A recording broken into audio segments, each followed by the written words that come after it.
Hey guys, how are you all? Welcome back to my channel. Today we will see what if Sasuke is secretly a girl and likes Naruto Sakura bashing.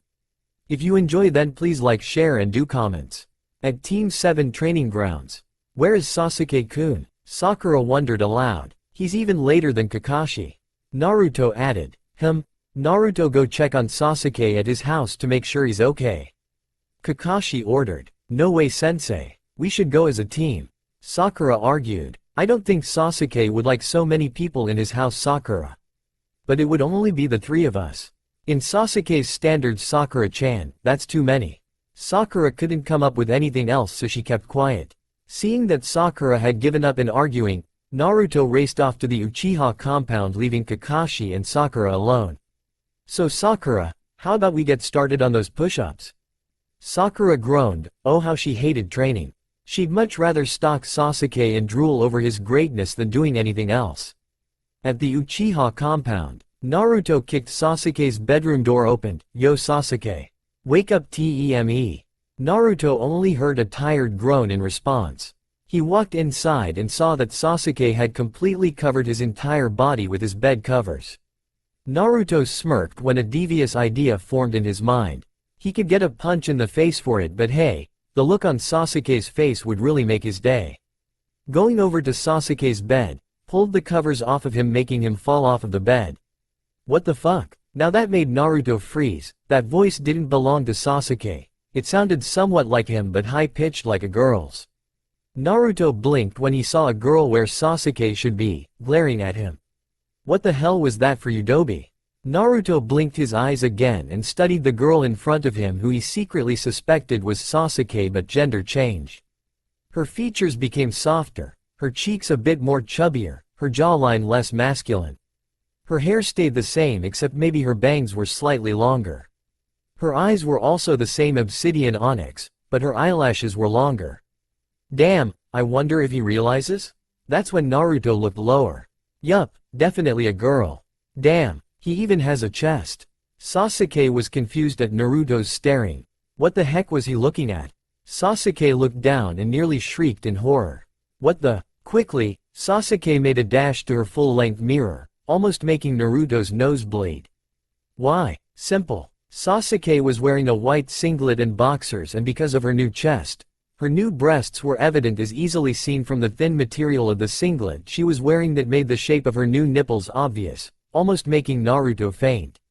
When Sasuke got to the mirror, she stared at her reflection in pure horror as she studied her new features. Hell, she was even shorter than before. As short as Naruto even. This, Naruto couldn't help but feel pity for Sasuke. Imagine, your manhood taken away from you overnight. Naruto shook his head, but what shocked him next, scarred him for life. Sasuke screamed, a loud, high-pitched, blood-curdling scream. When the scream stopped, Naruto's ears were ringing. Stupid Sasuke, you didn't have to scream.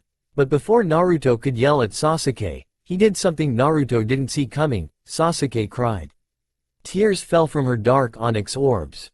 Fuck, Sasuke swore in tears. What am I going to do? I can't revive my clan. I lost my precious family jewels. Sasuke continued sobbing and Naruto didn't know what to do. Shit, what should I? Suddenly, Sasuke's door burst open again. Sasuke-kun, Sakura called out happily. Naruto quickly covered his ears, knowing what was going to happen next. Sakura turned her head and saw Sasuke. Sasuke looked up and Sakura was taken aback when she saw her face. Sasuke? How? What? He's turned into a girl. Sakura screamed and fainted. Lucky for her, Kakashi caught her before she could fall on the ground. Kakashi studied Sasuke for a while and finally said, wash up and put on your bathrobe. Meet me in the living room to tell us what happened. Naruto, you come too. And with that, Kakashi picked up Sakura bridal style and carried her away. Casting another glance at Sasuke, Naruto left too. I wonder how this would turn out. Kakashi wondered. Kakashi listened quietly to Naruto's story whilst Sakura sat in the corner, away from the world. They could hear her mutter over and over again. Sasuke's a girl now. Sasuke a girl now. Finally Sasuke appeared. Why did you take so long? Kakashi asked. I had trouble finding my robe. Sasuke replied before sitting down next to Naruto on the couch. Kakashi nodded from his spot on the armchair. Okay Sasuke, I need to ask you, did you eat, drink anything yesterday that may have tasted weird, smelled weird? Sasuke just looked at him. The thing is, all I drank was a bottle of water. I set out to train in the morning and then I fainted from exhaustion. I woke up with full chakra levels at 6 p.m. I trained again and then when I thought that was enough training for the day, I went home. Because I was thirsty, I took a bottle from my fridge and finished it. Where's the bottle now? Naruto asked him. In the trash can. Naruto got up and went over to the trash can and when he looked inside, he saw that the trash can was empty except for the bottle. He took it out, unscrewed the cap and sniffed it. So how does it smell? Kakashi asked. Normal, nothing strange, he told him as he passed Kakashi the bottle to take a look. Kakashi sniffed the bottle too and agreed with Naruto, nothing strange. He held the bottle up higher in the light and his eye widened, the bottle was glowing blue. We'd better take this to Tsunade-sama so she can take a look. Naruto nodded but Sasuke looked hesitant. Do I have to go too? Kakashi blinked at him. Well of course you have to Sasuke, if not how is Tsunade-sama going to help you? Sasuke sighed, defeated. Alright, let me shower and change first. Sasuke got up to leave but Kakashi stopped her. By the way Sasuke, I suggest you try to rummage around for a bra that could fit or at least bind up your chest. That made Naruto's face flame, remembering the earlier incident with Sasuke and her singlet. Kakashi's right though. Makoto Uchiha had size C cup too. Come to think of it, so did Hinata's mom. Damn, do all women of the Dojutsu clans inherit big breasts? Sasuke meanwhile was contemplating whether or not she should slap Kakashi. After all Sasuke, Kakashi continued after a pause, you wouldn't want your new nipples showing all the time through your shirt right? Sasuke's face turned red and he slapped Kakashi, leaving an equally red slap mark to appear on the masked Junin's face. Stupid pervert Kakashi, Sasuke yelled as he stomped off in anger. Naruto couldn't help but laugh his ass off at that. 10 minutes later, Sasuke came out of his room and Naruto tried his best not to laugh at his teammate. His clothes were several sizes too big. Was I really that fat? He heard her mumble to herself. Kakashi heard her too and shook his head, no Sasuke, girls are naturally smaller and curvier. But then, what can I do now? I have no other clothes. There's no way I can go out. Actually, I might have an idea. Kakashi and Sasuke raised eyebrows at Naruto's smirk. What do you have in mind? Kakashi asked. Naruto didn't answer instead, he turned to face Sasuke. Sasuke, go to your room and change out of those clothes. Put on your robe and give me the clothes. Why? What are you going to do? Sasuke asked, her curiosity getting the better of her. Just do it, Naruto told her impatiently. Sasuke turned on her heel and went to her room. Naruto turned to Sakura then, say Sakura, could you? But when he saw Sakura, he stopped. Her eyes were dead, lifeless. He had seen those symptoms on Hinata before. Naruto walked over to Sakura and gently asked her, do you want to lie down for a minute? Sakura nodded her head numbly in response. Would you mind if I carry you to the couch? Sakura didn't reply so Naruto took that as a yes. He carefully picked her up bridal style, walked over to the couch and laid her down. Naruto stroked her cheek, leaned forward and whispered in her ear, I'll hear for you. Sakura didn't respond and closed her eyes but Naruto didn't mind. He took off his jacket, revealing the short-sleeved black shirt he wore underneath and put his jacket over the pink-haired genin to keep her warm. It was rather chilly this morning. Casting one last glance at her, he took off in search for what he needed. I didn't know Naruto could be so gentle, Kakashi thought. Then Sasuke came back and noticed that Naruto was gone. Where's the Dobi Kakashi? Kakashi was about to answer him but he saw that her eyes had wandered over to Sakura. Why does she have her jacket? Before Kakashi could reply, Naruto came back. Good, you have the clothes. Could you put it on the table? Sasuke did so and noticed that Naruto had put his mother's old sewing machine and sewing kit on the table as well. Why do you have those? Sasuke asked him. I'm going to sew you new clothes from your old ones of course. Naruto replied before sitting down and making himself comfortable on the armchair. Kakashi blinked his eye in surprise. You know how to sew? Yup. Anyway sensei, how about you head off first and explain the situation to Ba-chan while the girls and I stay here? Kakashi smiled in amusement at Sasuke's face when Naruto said, "The girls and I." "Alright then Naruto. I'll see you kids later." Kakashi performed several hand signs and disappeared in a swirl of leaves, leaving the 13-year-olds alone. Sasuke was bored, so bored that she started to converse with Naruto. "Who taught you to sew?" "Iruka-sensei." Naruto replied without looking up, completely focused on his work. "Why did he teach you how to sew?" "Because when I was younger, I kept ripping my clothes and Iruka-sensei was getting tired of fixing them for me, so he taught me to do it on my own so that he didn't have to." "Why did you keep ripping them? What is this 20 questions?" Naruto asked, looking up at the Uchiha. Sasuke could sense irritation evident in his voice. He probably doesn't like to be disturbed when he's working. I'm bored. I need entertainment." Naruto shook his head. "Whatever you say." And Naruto continued on with his work, but unfortunately for him, Sasuke started talking to him again. "So, why are you doing this?" Naruto continued doing his work but still answered, "Doing what? Making you clothes?" "Yeah." Naruto looked up at Sasuke, smiling as he answered, "Simple, because you're my friend." Sasuke didn't know nor did she understand why she felt her face turn red when she saw Naruto's smile, and she immediately placed her hands on her cheeks to feel the warmth. "What is this?" She looked at Naruto again. He was smiling at her, not that goofy grin he always showed but a real smile. Sasuke turned away. She could feel her face turning redder the more she thought about Naruto's smile. Naruto was confused though. He didn't understand why Sasuke was acting the way she was until he noticed her red face. Immediately he got up and leaned his face close to Sasuke's. "Are you sick, Sasuke? Your face is red." Unfortunately, this just made the redness of Sasuke's face to intensify. Naruto then put his hand on Sasuke's head to check his temperature. "Well, you are kind of hot." Sasuke couldn't take it anymore and screamed, "Stop it already." Naruto drew his hand back and blinked his eyes at her, confused. "Stop what?" Sasuke started to panic. "I need to go to the bathroom." With that, she ran out of there and made a mad dash to the bathroom. With the door locked behind her, she slid down to the floor, bringing her knees to her face and hugging them to herself.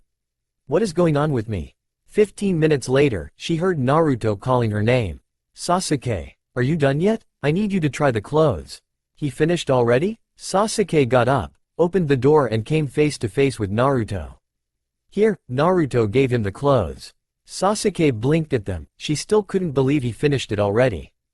"Give me 5 minutes." Quickly, she closed and locked the door again before changing into her new clothes. Naruto sighed. Sasuke's acting really weird. Wonder why? Then, he remembered Sakura.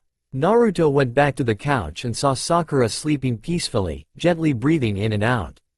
Naruto smiled as he gently moved some strands of her pink hair away from her face and caressed her cheek. "I really hope you don't take long to recover like Hinata did, Sakura." "Naruto?" Naruto turned and saw Sasuke fully dressed. And Naruto had to admit, she looked good. She was wearing a blue sleeveless shirt with a raised collar with the Uchiha crest on the back and had worn matching blue fingerless gloves on her hands.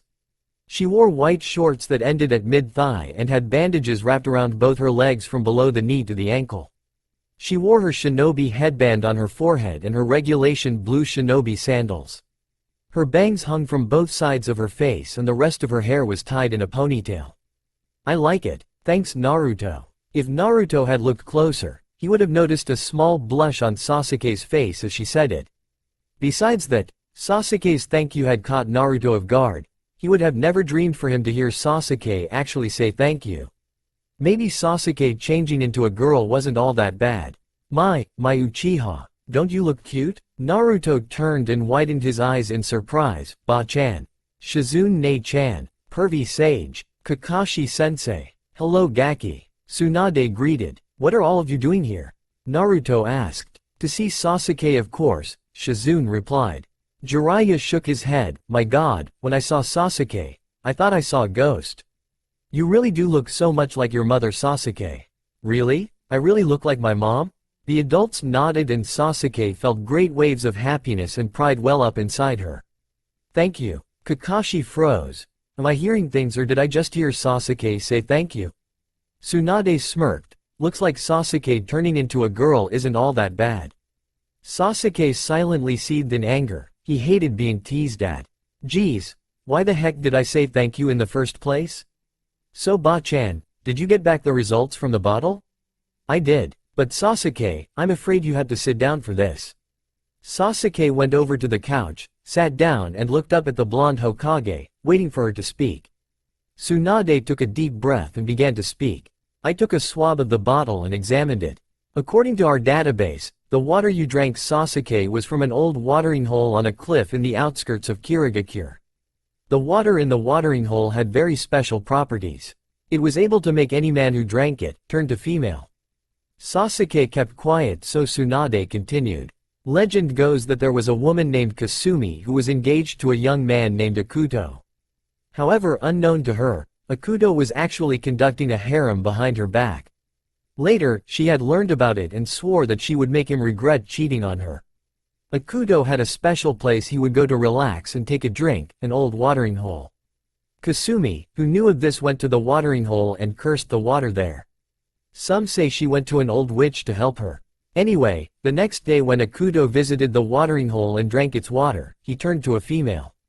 Kasumi confronted him and laughed at him, saying it was his own fault. Akuto, enraged, pushed her off the cliff, but Kasumi was quick and pulled Akuto with her and they both fell off the cliff and died. Sasuke still kept quiet and Tsunade sighed. Unfortunately, the water in that watering hole was reported to have dried up decades ago. So then, how was I able to drink that water if it was said to dry up years ago? Sasuke asked, finally speaking. That's what we intend to find out. Don't worry, Sasuke. We'll try our best to find a way to turn you back to normal. We promise. Sasuke just nodded her head numbly. It was silent for a moment until Shizune spoke up again. Why is Sakura sleeping through all of this? Naruto answered. Well, you guys know how crazy Sakura is about Sasuke, right? Well, when she saw Sasuke as a girl, she kind of broke down. Tsunade sighed. Let's wake her up so I can see her eyes. Naruto and Tsunade went over to the sleeping Pinkette and Naruto proceeded to wake her up. When she opened her eyes, her emerald green eyes emotionlessly met Tsunade's light brown ones. Definitely a trauma. Best to keep her under watch. Naruto, take her to the hospital, okay? Naruto nodded, took back his jacket from Sakura to wear it and asked her if it was okay to carry her. She didn't respond, but Naruto carried her anyway. I'll be off then. Jiraiya opened the door for Naruto, thanked the perverted sage for his help and walked through it with a quiet Sakura in his arms.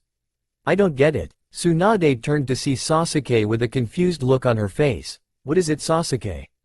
Why did Naruto ask Sakura if it was okay to pick her up if he was just going to carry her anyway? You need to be gentle with trauma patients. If Sakura didn't want to be carried, she would have shown some sort of response, but she didn't. Meaning, she didn't mind. Sasuke's lips pursed into a tight frown, and another thing, I don't like how gentle he is with her. Why does he take it upon himself to take care of her? It's not like they're family or anything. Kakashi frowned, but Sasuke, you know Naruto.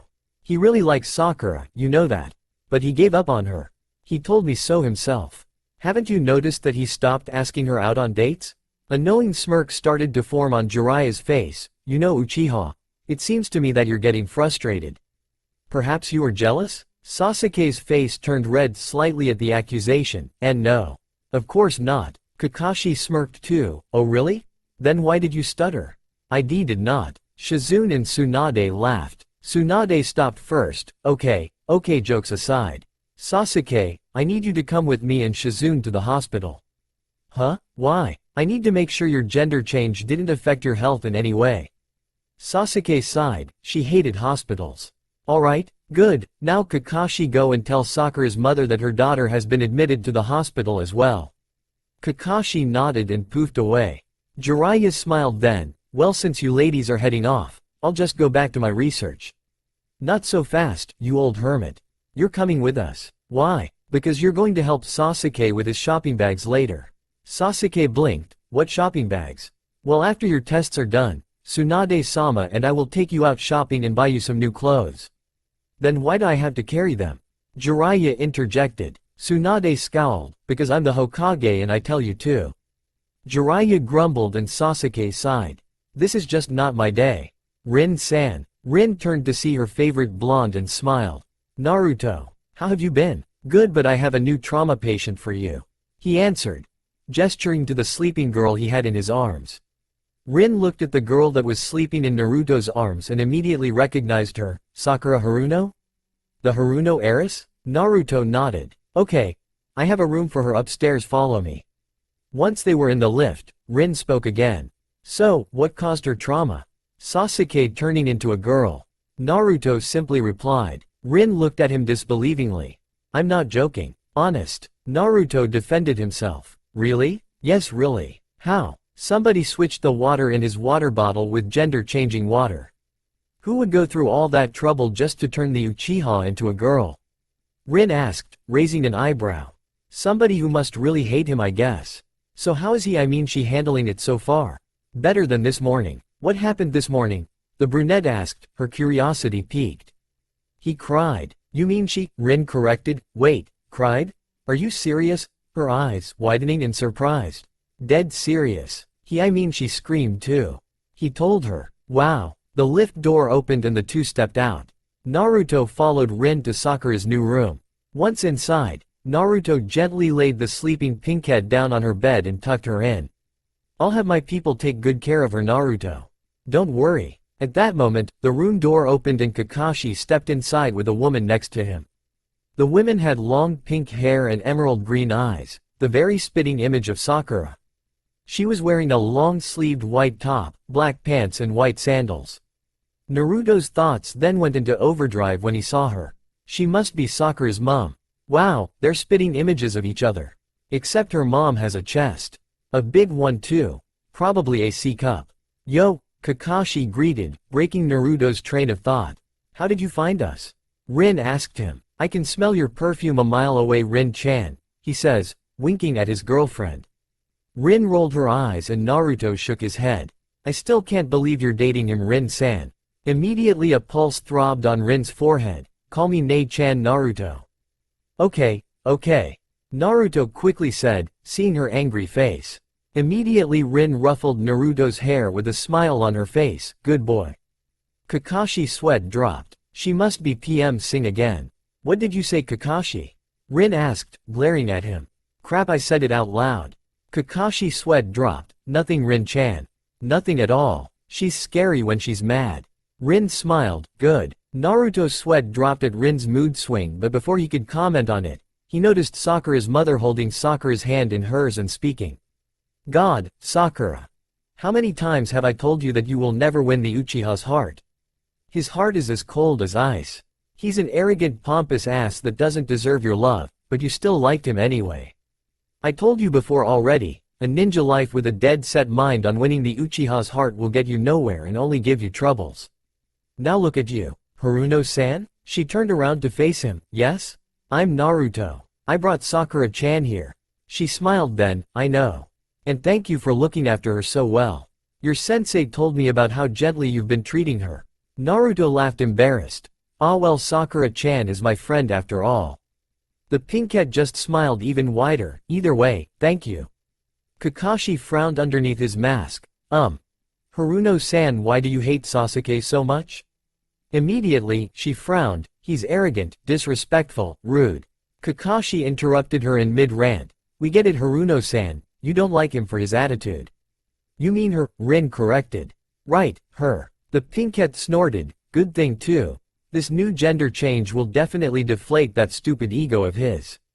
Hers, Naruto corrected. Right. And suddenly out of nowhere, she leaned forward and kissed Naruto on the forehead, causing Naruto to blush and the other adults in the room to chuckle at his embarrassment. Well then, I need to get going. Naruto, thank you again for taking such good care of my daughter. I really appreciate it, she says as she got up from her chair. No problem, Haruno-san. Sakura's mother smiled again, bent down, kissed Naruto on the cheek and whispered in his ear. You can call me Sasayaki-san, Naruto-kun. Immediately, Naruto's face reddened to a shade similar to that of a tomato's. Downstairs, Sasuke, Jiraiya, Tsunade and Shizune had just entered into the hospital when Sasuke noticed Naruto coming out of the lift. Oi Dobi. Naruto looked up and Sasuke blinked. Why is his face so red? What happened? Sasuke asked. Nothing. Bullshit, what happened Dobi? What are you doing here anyway? Naruto asked, changing the topic immediately. Well, we're here to run a health check on Sasuke-chan. To make sure nothing affected her in any way when she changed gender, Jiraiya answered for Sasuke. The gender-changed ninja's eye twitched before stepping hard on the pervert's foot. Don't call me Sasuke-chan, you old pervert. Immediately Tsunade, Shizune and Naruto burst in laughter whilst Jiraiya jumped up and down, clutching his injured foot like a fool. After a while Naruto stopped laughing. Oh man, that was funny. But I really have to go now. Go where? Shizune asked. To see Ino-chan. I want to ask her for help on what flowers to get for Sakura when I visit tomorrow. Well, see ya later, Naruto said as he waved to them goodbye before running out of the hospital. Then Sasuke remembered something. He got out of answering my question. That bastard. The next day, rolling over, Sasuke let out a huge groan. She had just heard the doorbell ring, and odds are that she would have to get up from her ever so comfy bed. But after lying there, hoping that the person would just go away, she realized that the ringing chimes of the doorbell just continued, irritating her. Cursing at whoever had come up with the stupid idea of creating a doorbell, Sasuke moved to get out of bed and tiredly opened her eyes. She rubbed her eyes as she slowly made her way out of the bedroom and to the front door of her room. Frowning, slightly pissed that she was awoken, Sasuke opened the door and glared at the person who had been ringing at her doorbell. What the hell do you want? Neji blinked his eyes as if awaking from a dream, not believing what he was seeing. In front of him was a girl that had a very uncanny appearance to the Uchiha. Who was this girl? Neji then proceeded to study her. She was wearing a white camisole and navy blue shorts, a common sleepwear for all girls. She had long dark hair similar to the Uchiha's own hair color but also like him. She wore her bangs so that they could frame her face. Do I really have to repeat myself, Hyuga? What the hell do you want? Sasuke asked, getting irritated. Finally, Neji activated his Byakugan to see her chakra system. And then he realized that he recognized her chakra. She really was Uchiha Sasuke. How did you turn into a girl Uchiha? Somebody swapped my water bottle with gender-changing water. Now, will you finally tell me what the fuck did you wake me up for? She asked, losing patience. I was wondering whether you knew where Naruto was. Sasuke raised an eyebrow at that. Why are you looking for him? I need to talk to him about something. About what? It doesn't concern you, Uchiha. It concerns the Dobi, doesn't it? The Dobi is my teammate, so whatever concerns him, concerns me. Bullshit. Everyone knows that you and your teammates have never worked together as a team ever since you've been given the title Team 7, and it's all because of the arrogant ass that you are, which lies the reason for that. Sasuke's sweat dropped. Everyone knows that? Therefore, it means that you could care less about the Uzumaki and what happens to him. Now, do you know where he is or not? Sasuke frowned. Have you tried Ichiraku ramen? Of course, but he isn't there. Training grounds? Not there. His house? Not there. Sasuke deadpanned then. Where could he be? Then it hit her. I think I know where he is. You do? Where? I won't tell you because you're letting me come with you. Neji raised an eyebrow. Why do you want to come? I have my reasons. Now stay here, I'll be out soon. And with that, she shut the door in Neji's face, leaving the pupilless lavender-eyed boy speechless. What the hell? Ino-chan, thanks for helping me pick the flowers and accompanying me to visit Sakura. It's no problem, Naruto. Sakura was a friend of mine after all. Naruto frowned. You two could still be friends again, you know. Ino just shook her head. I can't forgive her, Naruto. Naruto frowned again. Yes, you can. Ino looked at him. Naruto, Sakura broke our friendship over Sasuke. Do you know how stupid that was? I've hated Sasuke and been always secretly blaming him for making me lose my best friend. I despise him for it. And I fucking hate Sakura for being so much in love with Sasuke that she would break our long-term friendship over that bastard. Naruto was confused now. Then why did you always act like you were his #1 fangirl then? Ino's eyes widened, realizing she just yelled out her biggest secret. Damn, looks like I have to tell you now. Naruto looked at her questioningly, but Ino didn't notice and began her story. After she ended her friendship, I was angry and I hated Sasuke and Sakura, but I still felt that I had to look after her, that stupid crybaby. To me, she'll always be the same crybaby I met when I was younger. So by being her rival, I could still be close to her. Naruto smiled. You really are nice, Ino-chan. Ino felt herself blush and punched Naruto in the arm. Ow, what was that for? For being an idiot. What the heck did I say that made me sound like an idiot? Every word you said, huh? Ino just turned away from him. Forget it. Naruto shook his head. I'm never going to understand women, huh? Finally, they reached the hospital and Naruto grinned when he saw Kiba's sister. Hana-ne-san. Ino punched Naruto on the head and scolded him in a quiet but angry whisper. Don't yell in the hospital, idiot. Hana turned and smiled when she saw Naruto smiling sheepishly and a fuming Ino walking up the desk. Ohio, Naruto. Ohio, Ino. Ino smiled and returned the greeting but Naruto frowned. Where's Rin-ne-chan, ne-san? Hana shook her head, late. Probably overslept again. To think that she's the one in charge of this hospital even. Naruto grinned mischievously. Oh, I can bet she didn't overslept. Hana frowned. How? Naruto shrugged. Call it a teen intuition. Hana smirked then, care to bet on that? Naruto's eyebrow rose to the challenge. Sure, I bet all the money in my wallet that Rin-ne-chan is late because she had spent the night with Kakashi. Hana smirked. Huh, might as well give me the money now, Naruto. No way would Rin do stuff like that on a working night. That is why I bet she overslept. Naruto smirked too. We'll see who's right when she comes, won't we? And if I win, you give me all the money in your purse. Deal. At that moment, the devil herself came running in. I'm sorry I'm late. Hana just smiled knowingly. Overslept, huh? Rin smiled sheepishly. Well, actually, I spent the night with Kakashi at his place. Hana stared at her, then at Naruto. Muttering a curse under her breath, she took out all the money from her purse and gave it Naruto. You win? Naruto smiled. Thanks, Hana-ne-san. Ino's sweat dropped. Poor Hana. Rin, however, was confused. What's going on? Naruto smiled innocently. Nothing, Ne-chan. Ino-chan and I are heading to Sakura's room now. See ya. Grabbing Ino's hand, Naruto dragged her to the lift and closed the doors. Once the lift door closed, Ino turned to Naruto. How did you know Rin-san was with your sensei? I saw her and sensei going into his place last night. Ino's eyes widened. That's cheating, Naruto. You saw. That makes it unfair. Life isn't fair. But hey, you have to admit Hana-ne-san's face was funny when she realized I was right. He said, chuckling a little at the memory. Ino had to giggle at that. What Naruto said was true. Her face was really funny. Naruto smiled. You should laugh like that more, you know. You look pretty that way. Ino blushed but realized something. Are you saying I'm usually not pretty unless I'm laughing? What? No, I just mean. Naruto. Naruto's sweat dropped. Fuck. When Naruto and Ino entered Sakura's room, they saw that Sakura was asleep.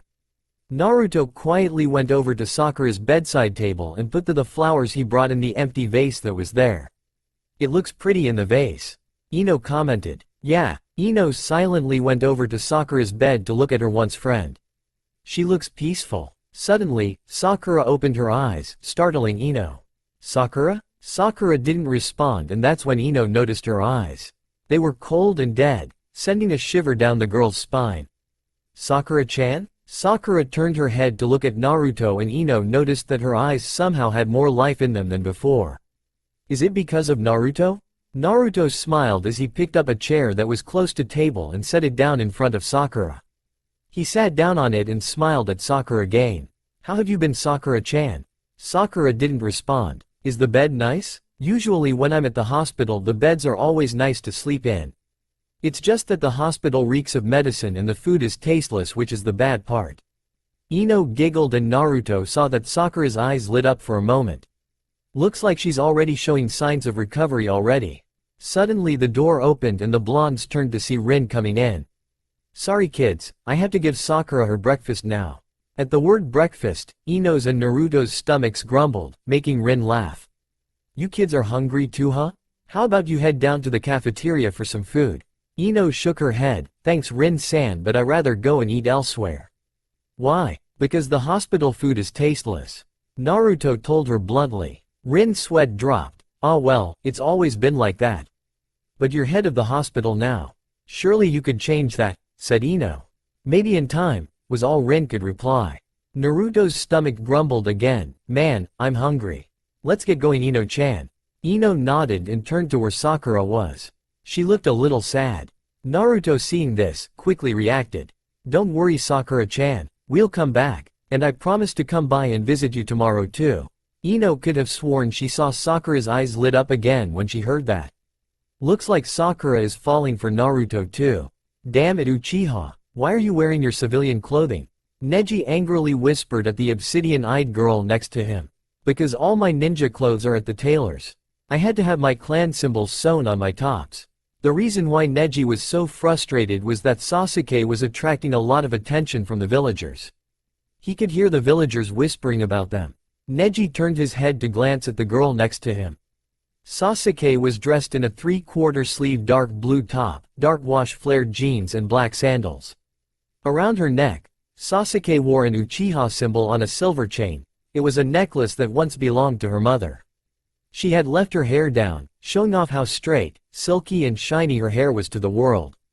On her left hand, she wore a black and silver watch to finish off the look. Neji inwardly sighed. He had to admit that the Uchiha was attractive, heck, even more attractive than he was when he was a male. But he'd much rather die than date a troublesome person like her. Besides, he had Tenten. Well, now that you're a girl, you're going to have to learn how to sew soon. Neji reminded her. Immediately an image of Naruto sewing her clothes for her from yesterday appeared in her mind. Maybe I should get Naruto to teach me? Anyway Uchiha. Where are we going? The hospital. Why? Because Sakura was admitted there yesterday and knowing the stupidly kind Dobi, he would probably be there to visit her. I see. It was silent between them until Neji realized something. Did you just praise Naruto? Huh? When? You called him kind. I called him stupidly kind. Kind is still praise. Sasuke was about to argue back until she heard a familiar giggle. She turned her head back to the front and saw Yamanaka Ino talking to some guy next to her. She was wearing a purple tank top, a stonewashed jean skirt and purple sandals. On her left hand, she wore a set of purple bangles. She really likes the color purple. The guy next to her had an orange t-shirt, raw denim jeans and orange sneakers. From a distance, he looked hot. Wait, what? Then the guy laughed, making Sasuke freeze. Naruto? So Naruto is on a date with the Yamanaka? That means I don't have to worry anymore. But the word, date, triggered Sasuke's Sharingan to flare. Then, Naruto looked up and saw Sasuke with Neji. Yo Sasuke. Neji. Sasuke frowned, her red Sharingan eyes turning back to its usual obsidian onyx as the two blondes made their way towards her and Neji. Naruto grinned, so what are you two doing? On a date I don't think Tenten would let you off for cheating on her with Sasuke behind her back Neji. Neji rolled his eyes, the Uchiha was helping me look for you. What about you? You seem more like you're the on a date. Ino blushed but Naruto shook his head. No, we just got back from visiting Sakura. Then why did Ino go with you? Sasuke asked, finally speaking. This time Ino spoke, because I wanted to see Sakura. I thought you two are rivals? Sasuke asked. We are. I just wanted to see how she was. What about you? Why didn't you see her? She is your teammate. I was tired from yesterday. I did just turn into a girl you know. But you do look better as one than a guy though. Sasuke eyes twitched. Say that again? You look better as a girl than you were a guy. Sasuke was about to retort but her stomach grumbled, making her turn red in the face and Naruto to chuckle. Looks like everyone skipped breakfast. How about we all have breakfast together? Neji shrugged. Why not? Sasuke sighed. I am hungry. Great. By the way Neji, why was it that you and Sasuke were looking for me? Well, I wanted to warn you. Warn me what? To stay away from Tenten. Naruto's eyebrow rose. Why? Because you're spending too much time with her. And it doesn't help the fact that you eat all your meals at her place on the weekends. Naruto smirked. Oh, you're jealous, don't worry. I'm not interested in Tenten-chan in that way. I still want you to stay away. Why? If it's time, Tenten and I already made an agreement to only spar with each other only once every week instead of 3 times. And the weekends? Remain the same. Her dad's cooking is way too good to pass up. Neji frowned and Naruto's smirk grew. But you wouldn't know, would you? Considering how her dad actually likes me and how he hates your guts. He does not hate me. Did Nile Naruto sing-songed. Neji's Byakugan became active. Naruto. Naruto grinned and waved. Catch me if you can Neji. Naruto sped off with Neji chasing after him. Sasuke shook her head. Idiots. Ino smiled in agreement. No kidding. Man, that was good. said a very satisfied Naruto. Ino's sweat dropped at the number of empty bowls that was in front of him. Damn Naruto. How can you never get fat? Naruto shrugged, probably because I train a lot. Meanwhile, Neji pulled out some money from his wallet and placed it on the counter. Anyway, I need to get going. I'm sure this amount of money is enough to pay for ramen, right? Tucci nodded and Neji got up from his seat. I'll see you guys later. See you later, Neji. Naruto cheerfully waved. Later. That's when Sasuke remembered something. Shit, Sasuke muttered. What is it, Sasuke? Naruto asked. I just realized that I don't have any money on me. Naruto smiled brightly. Then I'll pay for yours. You would do that? For me? She asked in disbelief. Of course. We're teammates after all, he says to her, grinning widely. Sasuke looked away from him, her face turning slightly red from the embarrassment she was feeling. Thanks, I guess. No problem. Ino frowned at that, but Naruto noticed. Don't worry, Ino-chan, I can still pay for yours. Why do you have to pay for hers? Sasuke asked. Because Naruto owes me one. Ino answered. Sasuke deadpanned at that. Why? Because Ino-chan always buys me ramen whenever I'm on break. She's real nice, isn't she? Sasuke just frowned even more. Yeah, nice. Ino then turned to Naruto, smiling. So Naruto, can you walk me home? Naruto was busy keeping away his wallet after paying the bill when Ino was speaking, so he didn't hear her. He looked up at Ino once he was done. Sorry, you say something, Ino? Ino was about to repeat the question but stopped when Sasuke got up from her seat and grabbed Naruto by the arm. Sorry, but Naruto is taking me home. I am? Yes, you are. And with that, she grabbed Naruto by the arm and dragged him out the ramen bar and in the direction of the Uchiha compound. Ino did nothing because she was shocked by what just happened. Don't tell me, Sasuke likes Naruto? Meanwhile, with Naruto and Sasuke. Oi Sasuke, let go of my arm and let me walk, damn it. Sasuke let go and Naruto started to rub the part of his arm where Sasuke had grabbed him so tightly. I hope I don't get a bruise. Anyways, Sasuke, why did you drag me out like that? Didn't you hear what I said earlier? Huh? You want me to walk you home? Yes. Why? What do you mean why? I mean, you never liked being near me before, so why do you suddenly want me to walk you home? Who told you I never liked you near me? Well, no one but nothing, I never said I disliked you, so you have no right to assume I do, stupid Dobi. Naruto smiled a little. You're right, I shouldn't, sorry Sasuke. Sasuke rolled her eyes. Whatever, let's get walking already. Naruto nodded and began to walk alongside the pale-skinned girl. So, how was your checkup yesterday at the hospital? Did everything go alright? Naruto asked, trying to start up a conversation. Yeah, everything's fine. And the Hokage says that I can carry on the Uchiha clan too. Really? Now that's good news for you, isn't it? Yeah, but what? For you to continue, you're going to need a husband? Sasuke felt herself blush. Well, of course I am. But are you okay with that? How do you mean? I mean, you know, dating a guy, when you're a transgender. Sasuke's sweat dropped. She didn't think about that. I'll figure it out. So, have you started training on your own yet? Naruto asked, trying to change the topic. Sasuke sighed. I can't. I'll have to wait until my next checkup with the Hokage, which is next month. Why? She said she wanted me to get used to my own body first. Naruto nodded his head in understanding. We're here. Sasuke looked up to see her home before her. That fast? Time really flies. I'll guess I'll see you later then, Sasuke. Right, see you. See you. Sasuke sighed as she watched Naruto walk away. I wanted to spend more time with him. Later that day when Naruto returned home, the first thing Naruto did was take off his shirt. It was hot and he had been just itching to take it off the whole day. Your body is as well muscled as ever. Naruto looked up to see his best friend casually lying back on his armchair, dressed in a midriff white tank top, stonewashed jean shorts and white ankle socks. What did I tell you about breaking into my house, Hinata? Hinata just pouted in response. You're so mean. I just came back from a week-long mission and this is how you greet me. Naruto sighed. I would greet you nicer if you hadn't broken into my house again. It's not my fault you refused to upgrade your security. It's not that I refuse, I'm just busy. Hinata rolled her eyes. Sure you are. Naruto sighed and flopped down on his couch. So how was the mission? Frustrating. We had to guard some spoiled rotten princess 24/7. Damn, she was so bloody irritating. I wanted to kill her right then and there. Naruto smirked at Hinata's aggravated face. Well, you could always go and assassinate her like you usually do.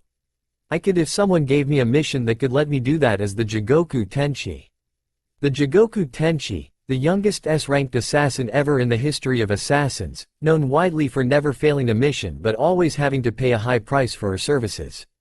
That was Hinata's secret identity.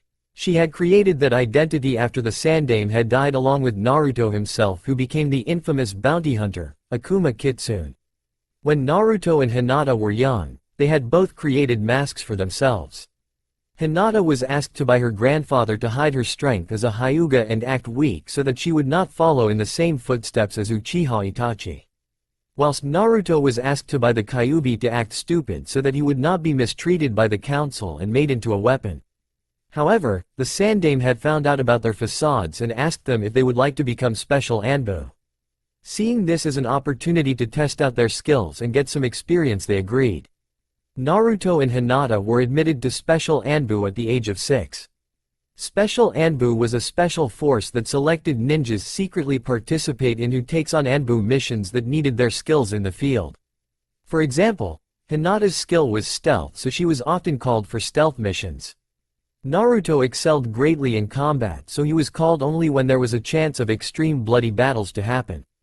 But when the Sandaime left, there was no other reason for them to stay, so they left the Special Anbu and made names for themselves. Hinata as a top assassin under the name Jigoku Tenshi and Naruto as a dangerous bounty hunter called the Akuma Kitsune. But later on the elders had found the Sandaime's old journal and found out about their facades. They made Tsunade reinstate them back to the Special Anbu but allowed them to keep their outside jobs. Those were the secret lives the two of them had. And no one else knew. They were partners and the best of friends. They knew everything about each other and were as close as siblings. The elders had asked them once if they were ever involved romantically with each other, but they replied no. The two of them had known each other for too long and couldn't even imagine them together. Friends, that's all they ever saw each other as. Besides, Hinata was still heartbroken over Naruto? Naruto blinked his eyes in surprise. He was so lost in his thoughts that he didn't even realize that Hinata had moved to sit by him on the couch. Sorry Hinata, I was just thinking. About? Nothing important really. Hinata raised an eyebrow but said nothing. She leaned back in the couch and asked, are the rumors true? What rumors? Naruto asked. The rumors that Sasuke Uchiha is now a girl? Naruto chuckled. Yes. Mind telling me the story? It's going to be a long story though. I have time, she told him. Alright, it all began when. Once Naruto told the whole story, Hinata was looking at him in utter disbelief. Wow, yeah? Naruto agreed. So the Uchiha can't train until next month? Yup, he's going to be really bored. Yeah, and it's she, Naruto corrected. Right she. Damn, I don't think I can handle one whole month of doing nothing. Me either. Naruto agreed. Just then, Naruto's stomach grumbled. Hinata giggled, hungry? Naruto looked up to see his clock. Damn, it's this late? Hinata smiled and got up from her seat on the couch. How about I cook for you? Besides, I'm hungry too. Alright, you know where everything is. Hinata nodded and made her way to the mini kitchen Naruto had in his home. Naruto watched her go, his eyes soon landing on the demon mark she had on her lower left back, just above the hemline of the jean shorts she wore. The tattoo-like mark was a picture of two dragons swirling around each other. Picture on profile, a must-see. The demon mark. The mark proving that you are a Jinchuriki who has chosen to sign a contract with the demon that resided in them, but in return they would be given the mark as well as full access to their chakra and the ability to speak to them at will. Naruto himself had one, his covering his entire back. It was like a tattoo, his mark was a picture of the Kyuubi itself. It was beautiful, Naruto had to admit, but a real pain in the ass when he has to use up his chakra to do a genjutsu to hide it when he's around the others. Around Hinata, he didn't have to since she was a Jinchuriki as well. One day, Hinata was badly injured on one of her missions and stayed in a cave to tend to her wounds. The cave actually housed a dragon demon. It was dying and needed a host. Hinata being the kind soul that she was offered herself to be the host. That was when she was 10 years old. As far as Naruto knew, Hinata had never used her Jinchuriki powers on a mission. He had seen her practice with her powers and sparred with her using them, but never on a mission. When he asked, she said it was because she never found an opponent that pushed her into that kind of limit. Suddenly, Hinata spoke up, causing Naruto to snap back to reality. "Naruto, why are you staring at my ass?" Naruto rolled his eyes. "It's not your ass, it's your demon mark I'm staring at." "Why? Is there something wrong with it?" "No, I'm just reliving memories." Hinata frowned. "You've been spacing a lot today." "I'm fine, really," he assured her. Hinata frowned even more and went over to where Naruto was. She bent down so that their faces were just inches apart. "You know you promised to tell me whatever that is troubling you right away, right?" she asked him softly. Naruto sighed. "Yes, I know." "Then what's wrong?" Naruto looked up at her and right into her eyes. Her lilac-violet eyes, not the white ones that had a tinge of lavender to them which she was born with. "I can't help but think about you. That time when you went into trauma because of your eyes. Haruno, right? You remembering it because of her." "Yeah, it's just." Hinata wrapped her arms around Naruto's neck, hugged him and laid her head on Naruto's. "Damn it, Naruto. How many times have I told you that you couldn't stop what happened to me?" Naruto sighed. About 6 months ago, the Hyuga had decided that Hinata would be disowned, but they were afraid that as she happened to die in battle, she would give away their clan's secrets. But she was far too old to have the curse seal put on her, so they did the alternative. They replaced her eyes, which was an old method the Hyugas has used on their weak main house members in the old days. Hinata was forced into it. They drugged her and performed the operation while she was out. When she awoke, she found herself in an alley with a bag filled with all her belongings beside her. Flashback. "Hinata?" Hinata turned to see Naruto. "Naruto, do you know where I am?" But Hinata didn't get answer from him because Naruto was staring at her in utter confusion. "What's wrong? What's up with your eyes? What do you mean? They're normal and purple in color." Hinata's eyes widened. "Oh God, Naruto, do you have a mirror?" Naruto shook his head and Hinata made a beeline for her bag. She pulled out a small handheld mirror and stared at her reflection. "I've been disowned, my eyes. This shouldn't have happened, now, Hinata screamed, scaring Naruto. "Hinata?" He ran over to her and took her by the shoulders. "Hinata. What's wrong?" Hinata couldn't answer, she was hyperventilating. Naruto immediately rushed her to the hospital. It took 3 months for Hinata to recover. In all that time, Naruto was afraid for her. He had never seen her like that before, so frail, so fragile, so broken in his entire life. He was angry too. He wanted to massacre the bloody clan who did that to her, but he didn't, because if he did, it wouldn't have helped Hinata at all. End of flashback. "Hinata? I smell smoke." Hinata's eyes widened in alarm and rushed back to the kitchen. "Crap. I forgot I was still cooking." Naruto laughed. "Guess it's pizza, huh?" The next day, Sasuke was dragged out of the house by Kakashi. "Why'd I have to go for some stupid lunch get-together with the Konoha 12 and the Sand siblings?"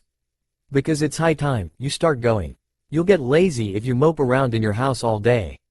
Sasuke glared at her teacher, but before she could say anything else, she heard Naruto's voice. "Sasuke?" Sasuke looked up to see everyone staring at her. "Why are you here? I thought you hate social functions?" Naruto asked. Sasuke stepped hard on Kakashi's foot, making him let go of her arm. "I do, but this stupid pervert dragged me here." Naruto grinned. "But then that means you'll get to have lunch with us." Sasuke frowned. "No way." Naruto pouted. "Come on, Sasuke. Just eat with us. It's the sensei who has to pay." Sasuke frowned even more at his persuasion. "No." Suddenly, Sasuke noticed a creamy white hand snake itself around Naruto's arm. "Forget her, Naruto. She obviously doesn't want to come. Leave that anti-socialist alone and let's have our lunch." Sasuke's eyes twitched. "I'm not going to lose." She pulled Naruto away from Ino's grip so that he was standing next to her. "On second thought, I'll stay." Ino scowled and Sasuke glared. Naruto, however, was happy. "Really?" Sasuke nodded, still glaring. "That's great, Sasuke." Inside the restaurant, Sasuke was very displeased to find out that she had to share a table with the other Kunyachi. Ino, Hinata, Tenten and Temari, and not with Naruto. Ino was wearing a purple halter top and a stone-washed blue jean skirt.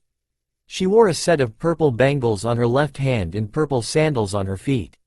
Hinata was dressed in a light blue tank top, a jean jacket and drainpipe jeans. She wore blue sandals that matched her shirt on her feet.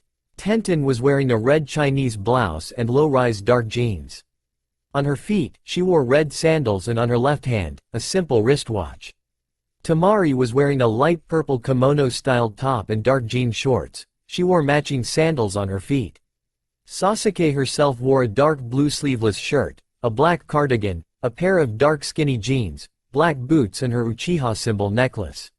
"Hey Sasuke? What is it Yamanaka?" Sasuke answered rudely. Ino frowned. "I just have to ask one thing." "What? Do you like Naruto?" Sasuke stiffened. "You do, don't you? What makes you say that?" Sasuke finally asked. "Call it a girl's intuition." "So do you? What does it matter to you?" "Because I like him and I'm not going to lose him to someone like you." Sasuke's eye twitched. "And what's wrong with me?" "There are so many things Sasuke. We could even make a list. You want it in chronological order or alphabetical?" Sasuke's twitched again. "This blonde bitch is pissing me off." "With the boys? So Naruto-kun, how is Sakura-chan?" Lee asked. "I think she should recover pretty soon." "How do you know that?" Kiba asked. "Because I had been with Hinata most of the time when she had her trauma, so I know what the size of recovery are." Immediately, everyone went quiet. They all remembered Hinata's breakdown. It had been a frightening experience for all of them. Hinata couldn't stop screaming every time she woke up and saw her eyes in the first month she was at the hospital. There were even times she lost her voice from crying out so much. Those 3 months had been hell for the boys. They had all got to know Hinata in time, and seeing her in that state had all struck a chord in their hearts. Suddenly, they heard a familiar shriek. "Uchiha!" Immediately, the boys got out of their seats and ran to where the girls were. When they got there, they saw a smirking Sasuke with an empty water glass in her hand and a very drenched angry Ino. "Why the fuck did you throw water on me?" "Because you wouldn't stop spewing out crap," Sasuke simply answered. Ino was about to retort but sneezed instead. "I'm leaving," Sasuke said as she put down her cup. Naruto stopped her. "Hold on a minute Sasuke, what just happened here?" "Nothing you need to know about," Sasuke said as she pushed her way past him and the boys toward the front door. Ino sneezed again, making Shikamaru and Choji go over and check on her whilst Hinata, Tamari and Tenten got up from their seats. "We're going to go talk to her. Later on." Sasuke. "Wait." Sasuke turned to see Hinata, Tamari and Tenten running toward her. "What do you want?" "We wanted to talk to you." Tenten told her. "What? You want to tell me off on how immature it was for me throw water at Ino?" Tamari chuckled. "Hey, I would have done the same if Ino was pushing my buttons like that." Flashback. "There are so many things Sasuke. We could even make a list. You want it in chronological order or alphabetical?" Sasuke's eye twitched. "This blonde bitch is pissing me off. You would be bad for Naruto." Sasuke raised an eyebrow at that. "How so?" "You are an arrogant pompous ass who's always troubling Naruto. Like hell he would ever consider even dating you." Sasuke scowled. "And how are you any better? You're nothing but a bossy bitch." "Fine, I'm bossy, but at least I never shoved a Chidori into someone's lung." Immediately, Sasuke froze. "Struck a nerve, huh? Shut up. He went through intensive surgery because of you. If Tsunade-sama wasn't there, he could have." "I know. And I feel guilty about it, okay." "Oh yeah? Did you ever apologize?" Sasuke closed his mouth. "Did you visit him?" Sasuke answered quietly. "I was recuperating on my own, he was discharged before me." "Okay, did you ever ask how he was?" Sasuke hesitated then. "No." "Then how did you know about his surgery?" "Kakashi told me when he visited me." Ino then deadpanned at obsidian-eyed girl in front of her. "Sasuke, what you did was unbelievable. Some of our own comrades had been severely injured because of you, and if it wasn't for the Sand siblings they too could have." "Shut the fuck up Ino. I know about all the damage I caused. I've already done D-rank MISSONS for 1 whole month as punishment. What do you expect me to do, huh? Apologize to Naruto and to everyone else." Sasuke then lowered her voice. He said I didn't have to. "What? I wanted to but Nato stopped me and said I didn't need to." "He lied. And how do you know?" Sasuke asked skeptical. "People always say that, but really, they want to hear the apology." Sasuke remained quiet. "Also, I think you should give him up." Sasuke looked up at her. "You've already given him enough wounds. He doesn't need any emotional ones if he involves himself with you." "And what makes you think I would? So you admit you like Naruto? Why do you like Naruto?" Sasuke retorted, avoiding the question.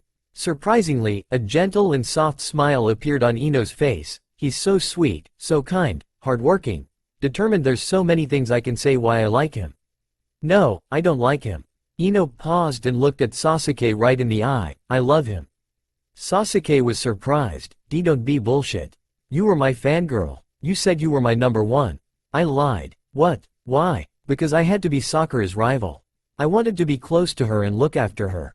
Sasuke paused and finally asked, how long? What? How long have you loved Naruto? Realized my love for him or what? Realized. Since the retrieval mission. Sasuke closed his mouth and remained quiet. He really didn't know what to say. Anyways, like I said, you don't deserve him. And you do? I am the best and Naruto deserves it. Sasuke growled then, who the fuck told you that you were the best? Nobody did, but I know him. Why would Naruto want a bitter, sour bitch like you who's only obsessed about avenging her clan? He needs someone who can be there for him as a girlfriend. He doesn't need someone who was once a boy. Sasuke scowled, but Ino continued. Besides, you're going to die anyway. What? You can never kill your brother Sasuke. He was a prodigy while you were desperately trying to win your father's approval. He even killed his entire clan on his own. There's no way in hell you can kill Uchiha Itachi. He would most probably kill you though if you tried to go against him. That did it. Sasuke picked up her glass and threw her ice-cold water at Ino. Ino let out a loud shriek in response, causing the boys to run over to where the girls were to see what was going on. End of flashback. Even I have to admit that Ino-chan went too far. Hinata confessed. Won't she get mad that you guys are here talking to me? Sasuke asked. Nah, she's too pissed about how you threw the water over her. Tenten told him. Tamari laughed. Oh man. Did you see her face? Her expression was priceless. Tenten laughed. Hinata giggled and Sasuke smirked. Maybe it's not too bad being a girl if I have friends like these guys. Sasuke thought to herself. With the boys, Shikamaru, Choji and Asuma accompanied Ino home and Kakashi said that they were all free to leave. Kurenai and Kakashi left whilst Guy and Lee went off to train. But the boys, however, did not want to go home just yet. So what do you guys want to do now? Kiba asked. How about we all go see Sakura-chan? Naruto suggested. The boys shrugged, they didn't mind, so they all agreed to visit Sakura. Later on, Sakura-chan, Sakura, who was being fed lunch by her mother, turned to see Naruto with a cheerful grin on his face. I brought friends to see you. See? Naruto moved to the side so that the other boys could come in. The boys politely greeted her, but all Sakura did was stare. After a few short minutes of staring, she turned back to her mother to be continued being fed. Kiba couldn't help but feel a little irritated. Surely she could have shown some kind of reaction? I'm sorry about Sakura, she's still recovering, Sasayaki apologized. That's when the boys noticed Sakura's mother there. It's all right, Shino told her. Sakura's mother nodded and turned to smile at Naruto. Hello Naruto. How have you been? Naruto blushed, remembering his last encounter with her. Fine. And yourself? I'm all right. What is that white box that's sticking out of your jacket pocket, Naruto-kun? Naruto pulled out the box and smiled. These are some chocolates for Sakura-chan, specifically white chocolates. I remembered how she always kept saying that she liked white chocolates whenever we talked about sweets. Oh Naruto, how nice of you. I'm sure she's loved that. True to her word, Sakura held her hand out to Naruto to give her the chocolate. Naruto chuckled. You really want it, huh? Can't blame you though, the hospital food here is pretty bad. This joke managed to get an amused smile from everyone, except Sakura, who just took the chocolate from Naruto and began to unwrap the red ribbon. Once it was undone, she opened the box, took out one chocolate and popped it into her mouth. Immediately, a small smile made its way on her face. She likes it. Naruto cried out happy. Suddenly, he found a chocolate forcefully put in his mouth. After chewing it and swallowing it down, he smiled. That was great. Thanks for sharing, Sakura-chan. Sakura just let her small smile become wider in response.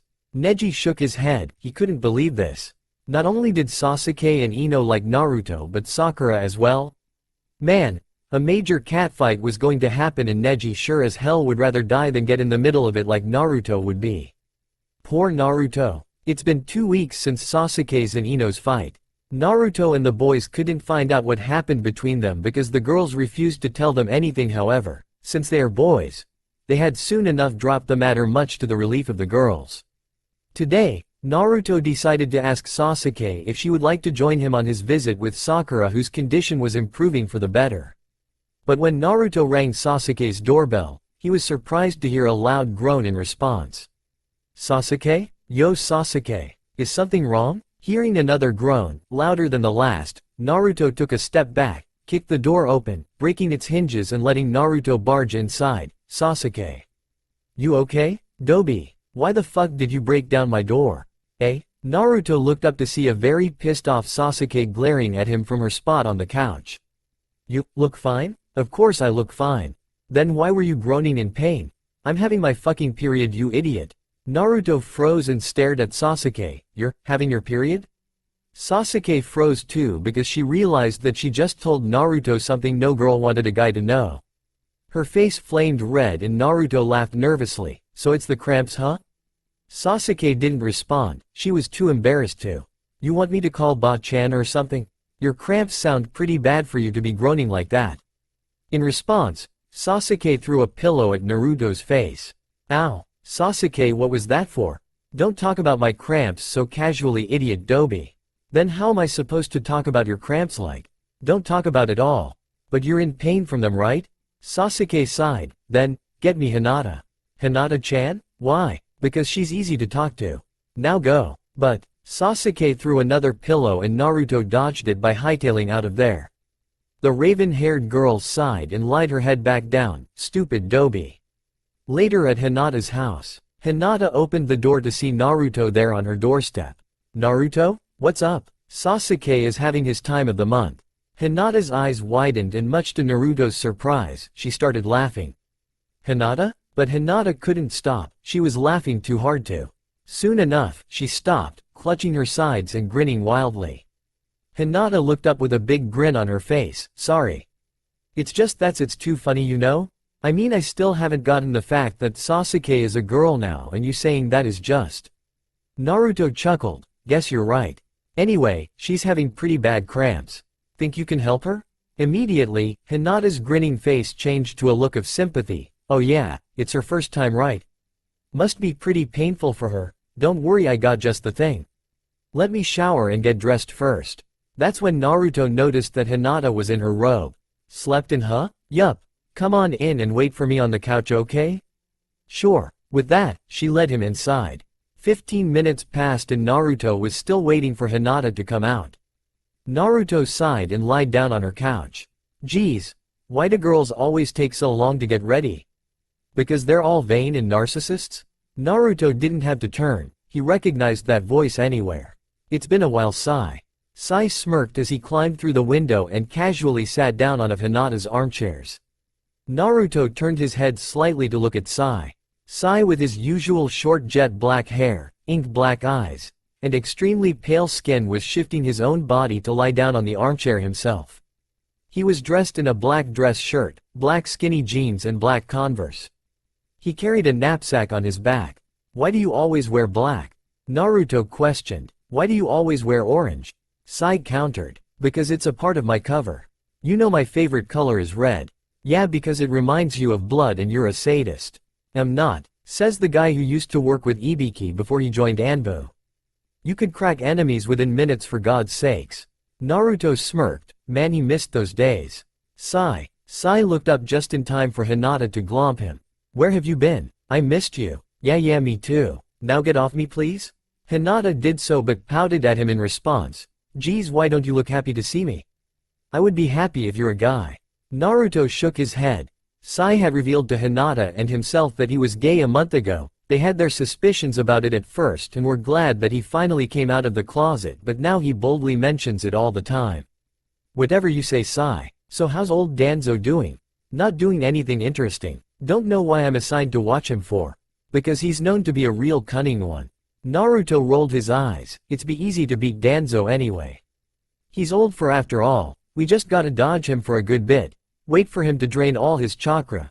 Maybe break a hip and stab him with a kunai. Easy as 1, 2, 3. You should really stop underestimating people, Naruto.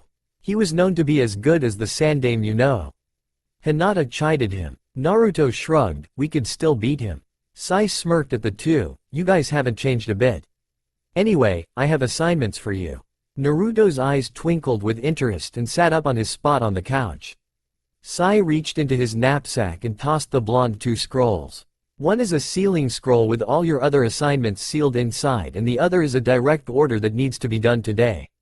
Curious, Naruto opened the scroll and read it. Look like this one has ordered the bounty's head to be handed in by tonight. Yup, and don't you dare say I'm a lousy messenger because I received that one only just. Naruto got up from the couch and rolled up the scroll. I'd better get going then. Hinata smiled. Good luck, Naruto. Naruto smirked as he leaned towards her and kissed her on the forehead. Thanks, Hina-chan. Hinata's face turned beetroot red before screaming at him in anger for what he did. Naruto, I'll gonna fucking kill you, you stupid blonde asshole. But before Hinata could get her hands on him, Naruto raced off and jumped out of the window, laughing at her as he did so. Hinata glared at the window he jumped out of. Idiot. What did he do that for? Sai smiled. Naruto just loved teasing Hinata, and so did he, every once in a while. Anyway, Sai, where are my assignments? Hinata asked, breaking his train of thought. Sai threw her another sealing scroll. Quite a few, but I'm sure you can pull it off in a short time as you always do. Oh, and you have a meeting with the Gondem in half an hour.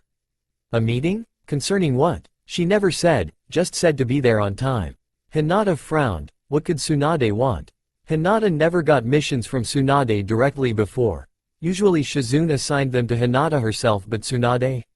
Must be pretty important. What could it be? Hinata rang the doorbell, and in response, she heard a tired Sasuke telling her to come in. When she did, she was surprised to see Sasuke dressed in a white tank top and black boxer shorts, curled up into a little ball on her black couch, looking absolutely exhausted. Sasuke? Sasuke turned and faced Hinata. Hinata was dressed in a white fitted t-shirt, sleeveless light blue hoodie, jean shorts, white thigh-high socks and light blue sneakers. Hey, Sasuke managed to greet, despite the intense pain she was feeling in her abdomen. Looks like the first day is really hard for you, Hinata commented. The cramps are really bad. Hinata went over and knelt down in front of Sasuke. Have you tried painkillers? Painkillers? They can help? They sure do. Hinata then took a small bow from her knapsack and showed it to Sasuke, who was slowly starting to sit up on the couch. This is Panadol Menstrual. It's a great painkiller for us girls when we have our periods. Want me to get ready some water for you so you can try? Okay, I guess. Hinata nodded and went to the kitchen. When she came back, she had a glass of water in hand. She passed it to Sasuke and sat down next to her. Sasuke followed Hinata's careful instructions and gulped down the water together with one of the pills. Wow, it doesn't hurt as bad anymore. Hinata smiled and took something else from her bag. And this is an electrical heating pad. It heats up really quickly and comes with 3 heat settings so that you can choose between low, medium or high heat. Use this in between the painkillers and your cramps will get better in no time. Once Hinata had finished her explanation, she helped Sasuke with her heating pad. Sasuke, now lying down on the couch again, let out a relieved sigh. Ah, this feels good. Hinata smiled. Just glad that you're feeling better, Sasuke. Thanks for coming here and helping me like this. It's not a problem, Sasuke, really. Among all the others, I feel like I can really get along with you. I don't know why though. I kind of have that effect on people. Hey Hinata, have we met before when we were young? Sorry? Hinata asked, not hearing the question. Have we ever met before? Sasuke repeated. Hinata's eyes widened. Is she actually starting to remember? Hinata? Sasuke asked, concerned. Why do you ask? It's just that, there's something so familiar about you. I feel, I don't know, comfortable? Safe? When I'm around you. Hinata wasn't sure what to say until she saw the clock. Oh, I'm sorry, Sasuke. I need to go. Tsunade-sama wants me at her office soon. Oh, sorry for keeping you. It's okay. Hope your cramps get better, Sasuke. Thanks, bye Hinata. Bye Sasuke. And with that, she left. Later in Tsunade's office. You want me to what? Hinata asked again in disbelief. The council requests for the Jigoku Tenchi to train Sasuke in helping her on becoming stronger so she can beat Uchiha Itachi. You cannot be serious? I'm afraid I am. Me? Teach Sasuke? Look, I know that you and the Uchiha brothers go way back in. She couldn't finish because she had to duck when a kunai came flying at her and caught it between her two fingers just in time. How the hell did you know that? Hinata asked, her voice low and dangerous. The elders told me about it, the blonde woman calmly answered. Hinata swore, but Tsunade was unfazed. Sasuke, she really doesn't remember you? Apparently she's somehow starting to remember. I'm guessing it's because I've been spending time with her. Tsunade smiled a small smile. It's nice, isn't it? Being with her again? Don't change the subject here. Why does my connection with them made the council choose me? Hinata asked, her voice dripping with anger. The blonde-haired woman sighed, because you had Itachi as a sensei. You have experience when it comes to dealing with Sharingan. So does Kakashi, Hinata pointed out. But you are both female and you can help her with adjusting to her new body when fighting. Also, you are the most powerful kunyachi we have here in Konoha. The council insists that you to be her trainer. No, forget it. This isn't a request, this is an order. I said no, you bloody old hag. Tsunade stood up from her chair, enraged. Hinata. You will fucking do as I say. You can't make me, you old hag. Hinata screamed back. Suddenly, Tsunade smirked. You know what? I get it. What? Your feelings for those two. They'll get in the way, won't they? Sasuke, who you once called a great friend, and Itachi, who was your... Shut up. Don't you dare speak his name in front of me. Was your fiancé. Tsunade finished. Hinata glared at her superior. Look here. The only reason why I refused to train Sasuke is because I want to kill Itachi. He had hurt me and I want to make sure he gets what he deserves. Tsunade was shocked to see so much revenge in Hinata's eyes. You really loved him? Hinata closed her eyes, her face scrunched in pain. Yes, I did. Immediately, Tsunade felt sorry for the girl. Hinata. I understand that you're hurt, but Sasuke was hurt 1,000 times more. Surely, she deserves the chance to kill the man who massacred her whole clan. Hinata sighed. If I still refuse, what will you do? The council is prepared to pay you a triple S rank salary if you do this. Hinata's eyes widened. A triple S rank salary? Yes. Why? Because they insist that you are the best to train Sasuke. Hinata sighed. Alright, fine. At least I'm earning pay. And a triple S rank salary does have a lot of zeros. Tsunade smiled and dismissed her, satisfied. Once Hinata was outside, silent tears flowed down her face, remembering Tsunade's words about how she suspected that her feelings for Sasuke and Itachi were still going strong. God. Even thinking about that weasel was bringing back memories. Why? Why did she have to say his name? The next day, Kakashi was taking Sasuke and Naruto to eat when someone was heard calling Naruto's name. Naruto. Naruto turned and his eyes widened. Sai? Kakashi frowned. Naruto, who is he? Naruto didn't answer because Sai was already in front of him and panting. Sai, what's wrong? Weasel, alcohol? Naruto's eyes widened, understanding immediately. Sorry Kakashi-sensei, Sasuke. I've got to go. Sasuke deadpanned, but Naruto. Sai, call out of one your animals. Sai nodded and took out a skull from his knapsack. He placed it on the ground and drew what seemed to be a bird with an ink brush. When he was finished, the bird left the paper and grew into life-size, surprising Sasuke and Kakashi greatly. Naruto, unfazed, jumped onto Bird's back with Sai. Let's go, Naruto ordered. The bird, understanding the command, flapped its wings and flew high into the sky. To Hinata's house. Sai directed it. The bird nodded and took off whilst Sasuke and Kakashi stood there, completely shocked by the whole ordeal. Outside of Hinata's house, Naruto was frustrated to see that Hinata had sealed all her windows shut. On the way to her house, Sai had told him that he had overheard the elders talking about Hinata's meeting with Tsunade the day before, and this morning, a convenience store downstairs had recently had his entire alcohol stock taken, but with money on the counter to pay for it. Naruto sighed. To unseal this, he was going to need a whole lot of chakra. Naruto took a deep breath and started performing the necessary hand signs. He slammed his hand on the window and shouted, Kai. The door swung open and the two boys jumped inside whilst the bird they had rode on turned back to ink. Sai noticed that Naruto stumbled a bit on the landing. You alright, Naruto? I'm fine. Hinata just had to use a seal that would have taken 3/4 of my chakra to unseal it, huh? But Sai didn't answer as his nose was busy wrinkling in distaste as he had noticed that the place was a total trash pit. Liquor bottles were everywhere and Hinata was sprawled on the floor with her hair in a mess and her breath reeking of alcohol right in front of them. Sai, get me some ice. We'll keep it on her head to cool her down. Sai nodded and hurried off whilst Naruto picked up Hinata and carried her to her bedroom. Once he laid her down on her bed, he stroked her face with his fingers and stopped when he realized that her cheeks were wet. She was crying too? I got the ice. Naruto nodded and took the ice pack from him and out it on Hinata's head. Immediately, Hinata winced. Her eyes fluttered open and in a flash, she jumped out of the bed and ran into the bathroom to puke her guts out.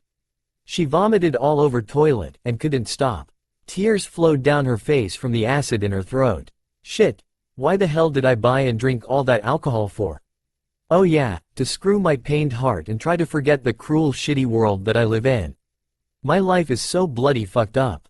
Flashback. Hinata promptly lay down on the floor, opened the whiskey bottle in her hand, brought the liquor to her mouth and took a large swig of it in one gulp. Her throat burned from the alcohol, but she sucked it up and wiped her mouth clean. Itachi, even after all these years, the memories of you and Sasuke still haunts me. I really do despise you Uchiha bastards. Hinata stated, before taking another swig from the bottle. End of flashback. The weasel huh? Hinata turned and glared at Naruto who was watching her from the doorway. Shut it.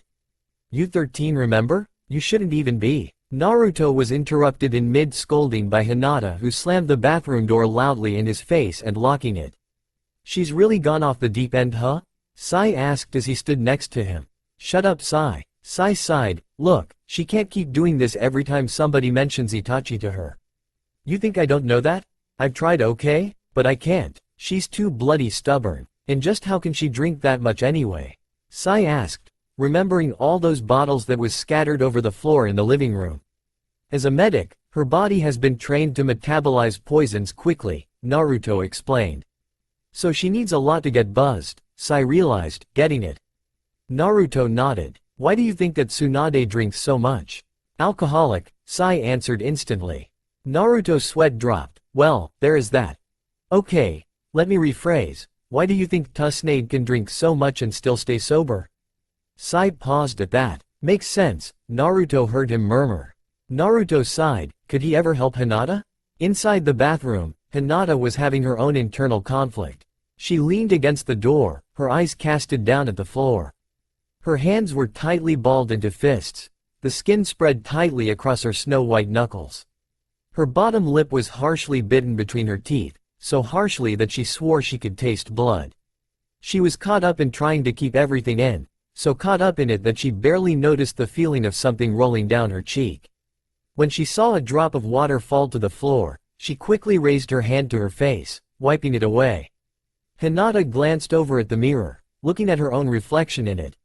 Her eyes slightly red, small signs of tear tracks visible on her face, and her bottom lip looking abused after biting it so hard. Itachi, I seriously fucking you. I hope that with my teachings, Sasuke can successfully kill you and send you to hell where you can rot for breaking my heart you son of a bitch weasel. Naruto sighed. It's been way too quiet since Sai left. Maybe she passed out from all the puking? Hey Hinata, you alright in there? In response, Hinata opened the door and greeted Naruto with a scowl. Do I look fine? No, you look just awful actually. You're enjoying this aren't you, you bloody sadist? Maybe a bit mistemptress. Hinata glared at him in response.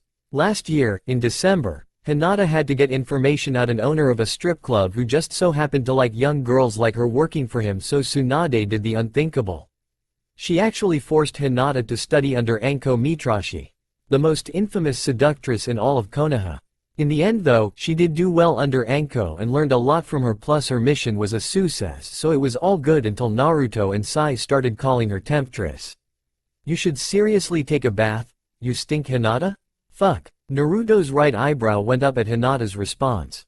What? I'm supposed to meet my team for training later in the afternoon. Naruto rolled his eyes and shook his head. Hinata, Hinata, Hinata. Before Hinata could yell at him to shut up, she felt her legs buckle and fell backward. Luckily Naruto caught her before she made contact with the ground. My head hurts, Naruto, could you use that medical jutsu to help me? She asked, weakly. Naruto sighed, I can't. Why not? Because the damn seal you used on your window took up a lot of my chakra to unseal it. So you're going to have wait, especially since you're too drunk to focus properly to use the jutsu. Hinata glared at him, but Naruto continued, so you're going to have to do the alternative to help you sober up. Hinata raised an eyebrow. What alternative? Peeing out the alcohol, of course. Fuck no. The water will not only flush the alcohol out of your system, it will also remove a lot of the dehydration from drinking. If you want to be sober by afternoon, we're going to start here. No way, Naruto. I'll pee like crazy. Do you want to go to training with a hangover? Hinata groaned. He was right, of course, but damn, did he just had to make it so hard for her? I don't care what you say, you are bloody sadist. Hinata yelled at him. Several cups of water later, Hinata was actually feeling surprisingly better. She could actually see straight now. Looks like you're better now, Sai commented. Go and take a bath first, Naruto ordered. No, do the jutsu now. Why? You're sober now, right? Or are you still so drunk that you actually need my help to help you undress? In response, Hinata kicked him in the shin and left the room to take her bath, and an amused smile to form on Sai's face. Dare laugh and I'll kick your ass, Sai. That kept his mouth shut. Minutes later, Hinata appeared out of the bathroom, dressed and refreshed. Alright, my chakra is finally restored completely, so I can do the jutsu now. Hinata nodded, closed her eyes, and soon felt Naruto's hand on her head. A warm sensation filled her as his chakra began to flow into her. Slowly the pain behind her eyes began to ebb. Soon she felt the flow of Naruto's chakra stop and opened her eyes. There, I didn't have to do much. You were already mostly recovered because of the water since you weren't dehydrated. In response, Hinata punched Naruto, making him fall and his nose to bleed. The punch was for being the damn sadist that you are, she told him before leaving the room. Sai chuckled. Naruto, is it me or is your nose actually bleeding from Hinata's punch? Shut the FCK up, Sai. As Kakashi walked Sasuke home, he noticed that Sasuke was looking even more emo than usual, and that was saying something. Are you sad that Naruto isn't here? What? No, of course not. Kakashi smirked at Sasuke's flushed face. It's okay if you are though. I mean, Naruto is a fine young man. Before Sasuke could even respond to that, she noticed a familiar person walking out the alley nearby. Hey you. Sai turned and mentally groaned. What could she want? What? Where's Naruto? At home. What did you need him for? That's none of your business. Sasuke scowled and Sai remained neutral. So how do you even know Naruto? Kakashi asked out of curiosity. We're friends. Now I'm in a hurry, can I go now? Kakashi nodded and Sai counted on his way with Sasuke glaring at his back. Are you mad that Naruto never mentioned Sai to you? Why should I? The idiot can friend whoever he wants. With that, Sasuke stomped off, but she did leave a very amused Kakashi chuckling at her actions. Teasing Sasuke was becoming a very fun hobby for him now. Hey Sasuke. Hey Kakashi-sensei. Sasuke and Kakashi turned to see Naruto running toward them. Dobi, Sasuke greeted. Naruto. Kakashi nodded to him before going back to reading his precious book. So Sasuke, ready to see Sakura? Naruto asked his teammate. It's been a whole month since she was admitted, commented Kakashi. Sasuke sighed. A whole month since I've turned into a girl. Naruto nodded. But is it really okay to bring me along for this, Naruto? I mean, Sakura insists that you come, Sasuke. She wants to talk to you. Sasuke frowned. About what? Naruto shrugged. Don't know. Sasuke frowned even more at his answer. What could Sakura want? Naruto opened the door and found Sakura all dressed and ready to leave. Sakura was dressed in a red halter top that had her clan symbol on the front, a green mini skirt, red suede shoes that matched her top, and a green headband that matched her skirt. Currently, she had her back facing him as she was busy packing up all the gifts she received during her time in the hospital. Naruto noticed that the halter top she was wearing had no back. Wow, Sakura has back? Very nice. In his mind, Naruto was grinning like a Cheshire cat at the nice view he was getting of Sakura's back. Sakura? Kakashi called, startling Naruto slightly. Sakura turned and saw her teammates and sensei. Damn, she turned. You guys came. Kakashi nodded. Sasuke too. Immediately, Sakura's eyes darted to Sasuke. She took the moment to study her. Sasuke was wearing a dark blue tank top and a black tux vest. To go along with it, she wore navy blue skinny jeans and black boots. Her long hair was let down and it flowed down her back like a waterfall. Sakura also noticed that she wore a pendant similar to the Uchiha symbol on a silver chain. "Wow Sasuke, you really are better looking as a girl than a guy," Sakura commented. Sasuke's sweat dropped. "Why does everyone keep saying that? Hey Sasuke?" Sasuke looked up. "Yeah? Since you're a girl now and everything, do you think we can be friends?" Sasuke was surprised, but then again, she was a girl now, so she didn't have any fangirls anymore. Unless of course, some of her fangirls were bisexual. The very idea made Sasuke want to hurl. "Sasuke? Well, I guess it's okay? Really? I guess. Great." Sakura smiled brightly, making Naruto smile too. He was glad that his two teammates would learn to become friends now. On their way to Sakura's house, Naruto and Sakura were talking amongst themselves while Kakashi took the moment to gather his thoughts about his recently discharged pupil. Suddenly, a memory flashed back to him. Flashback. Kakashi was just about to open the door to visit Sakura when he heard her mother's from inside. "You want me to train you on our clan's techniques?" "Yes. Why? I want to take my ninja training more seriously." "Really?" Sasayaki Haruno asked, the surprise evident in her voice. "At first, the only reason I became a ninja was for the sake of the clan and to be closer to Sasuke, but now, thanks to Naruto, I have a reason." "Naruto-kun? He was always so nice to me, and even though I always hit him, he always smiled. I want to be useful to him, he helped me through my trauma and I want to repay him. I want to become a ninja that would be useful to him." "I see." From the sound of her voice, Kakashi could tell that she was smiling when she said that. "Alright then, I'll train you." "Oh, thank you mother." Deciding not to ruin the family moment, Kakashi left, deciding to visit Sakura later. End of flashback. Naruto really does change people. Naruto. Sakura. Kakashi looked up to see Ino Yamanaka waving to them. "Ino." Sakura greeted happily. "Sakura." Ino greeted back with a smile, remembering the time when Sakura requested to see her. Flashback. "I'm sorry." Ino frowned. "Sorry for what?" "Sorry for breaking our friendship back at the academy over Sasuke. It was stupid. I'm sorry, you were a great friend and I broke out precious friendship over a guy.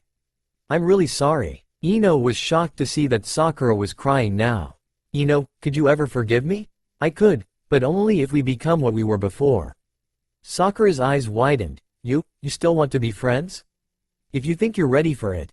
"Why yes. Absolutely. 1,000 times yes." Sakura jumped out of her bed and hugged Ino, causing Ino smile softly. She had her friend back. End of flashback. "Hey, where's Sasuke?" Ino asked, noticing that Sasuke wasn't with them. Ba-chan called her and said that it was time for her checkup. Ino nodded. "Well, I have to get going. My shift at the shop is about to start soon." Sakura smiled. "Alright, bye Ino." Ino smiled back and ran off, waving goodbye as she left. With Sasuke, Tsunade smiled. "Congratulations Sasuke, everything is fine." "Okay, that's good then." Sasuke replied impassively. "By the way, I have a surprise for you." Sasuke arched an eyebrow at that. "A surprise? You can come in now Tenchi." At that moment, a beautiful woman entered the room. She was as tall as Kakashi and she had this long powder blue hair that ended at her waist.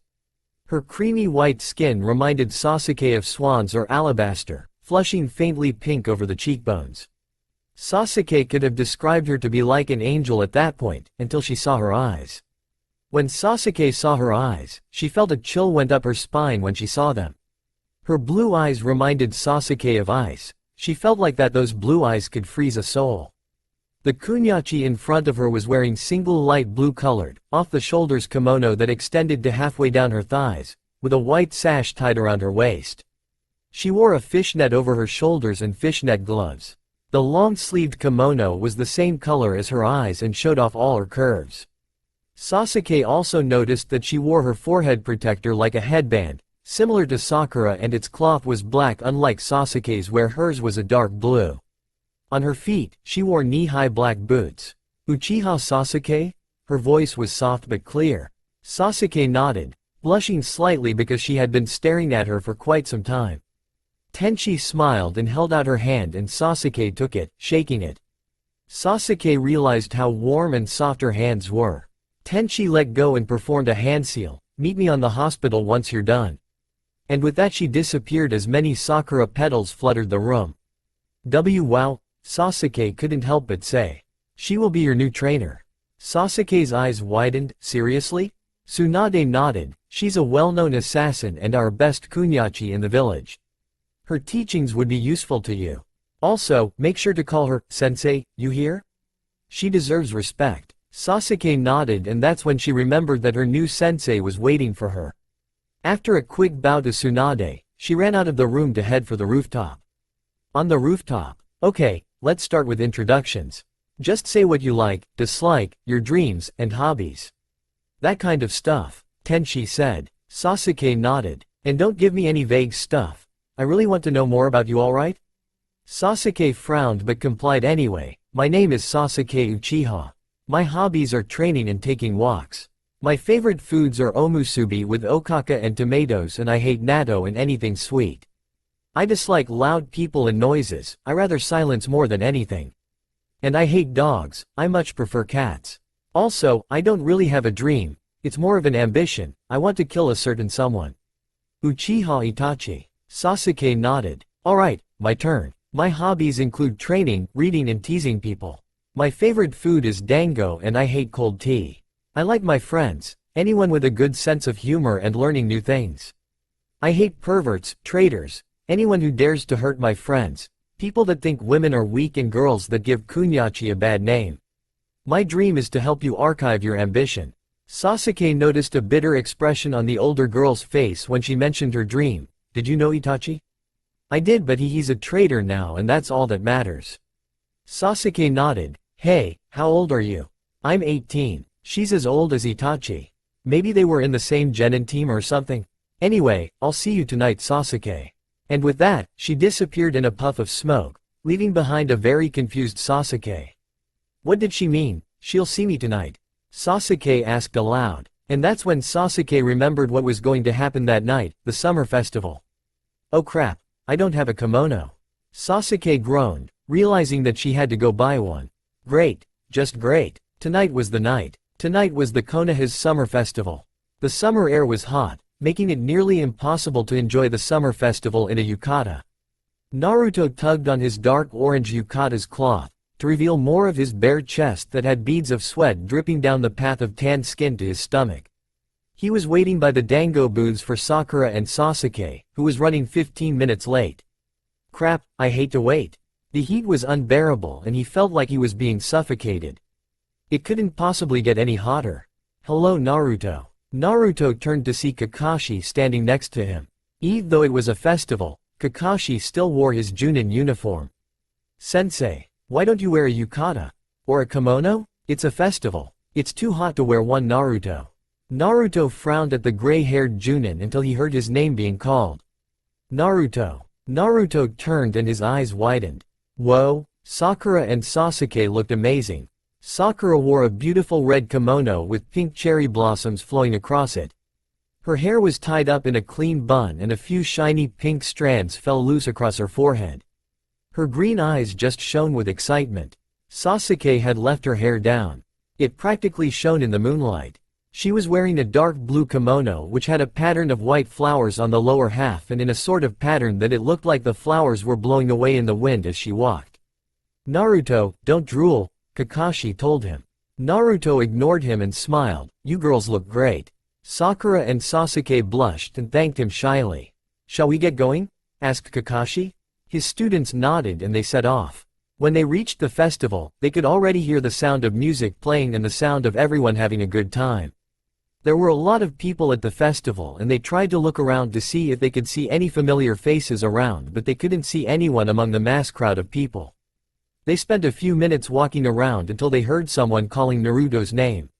Naruto. Team 7 turned to see the rest of the Konoha 12 at the dango booth. Naruto grinned and waved, guys. When they got closer, Naruto noticed 3 familiar people with them as well. Gaara, Kankuro, Temari. Gaara's lips twitched into a smile, seeing his friend, Naruto. How have you been? And immediately, Naruto and the Sand siblings were conversing. Suddenly, a woman called out to them. Hey, Konoha Rookie 12, They all turned to see Tsunade and Shizune coming toward them, who were in their usual clothes. Ba-chan. Tsunade smiled. An orange yukata looks good on you, don't you agree, Ino? Asked the smirking blonde Hokage. Ino blushed. Yeah? Tenten and Temari smirked whilst Sakura and Sasuke frowned in displeasure. Sasuke especially. Earlier that night, Sasuke was out shopping for a kimono and happened to have met Sakura and her mother along the way. With their help, she managed to find the perfect kimono. And tonight, seeing Naruto smiling and wearing a yukata which bared his chest was so worth it. It's the Maiko dancers. Tenten cheered, snapping Sasuke back to reality. She and the others turned to see the large float down the strip of road. Sasuke was mesmerized by the sight of the painted women and their elegant movements to the beats of the drums.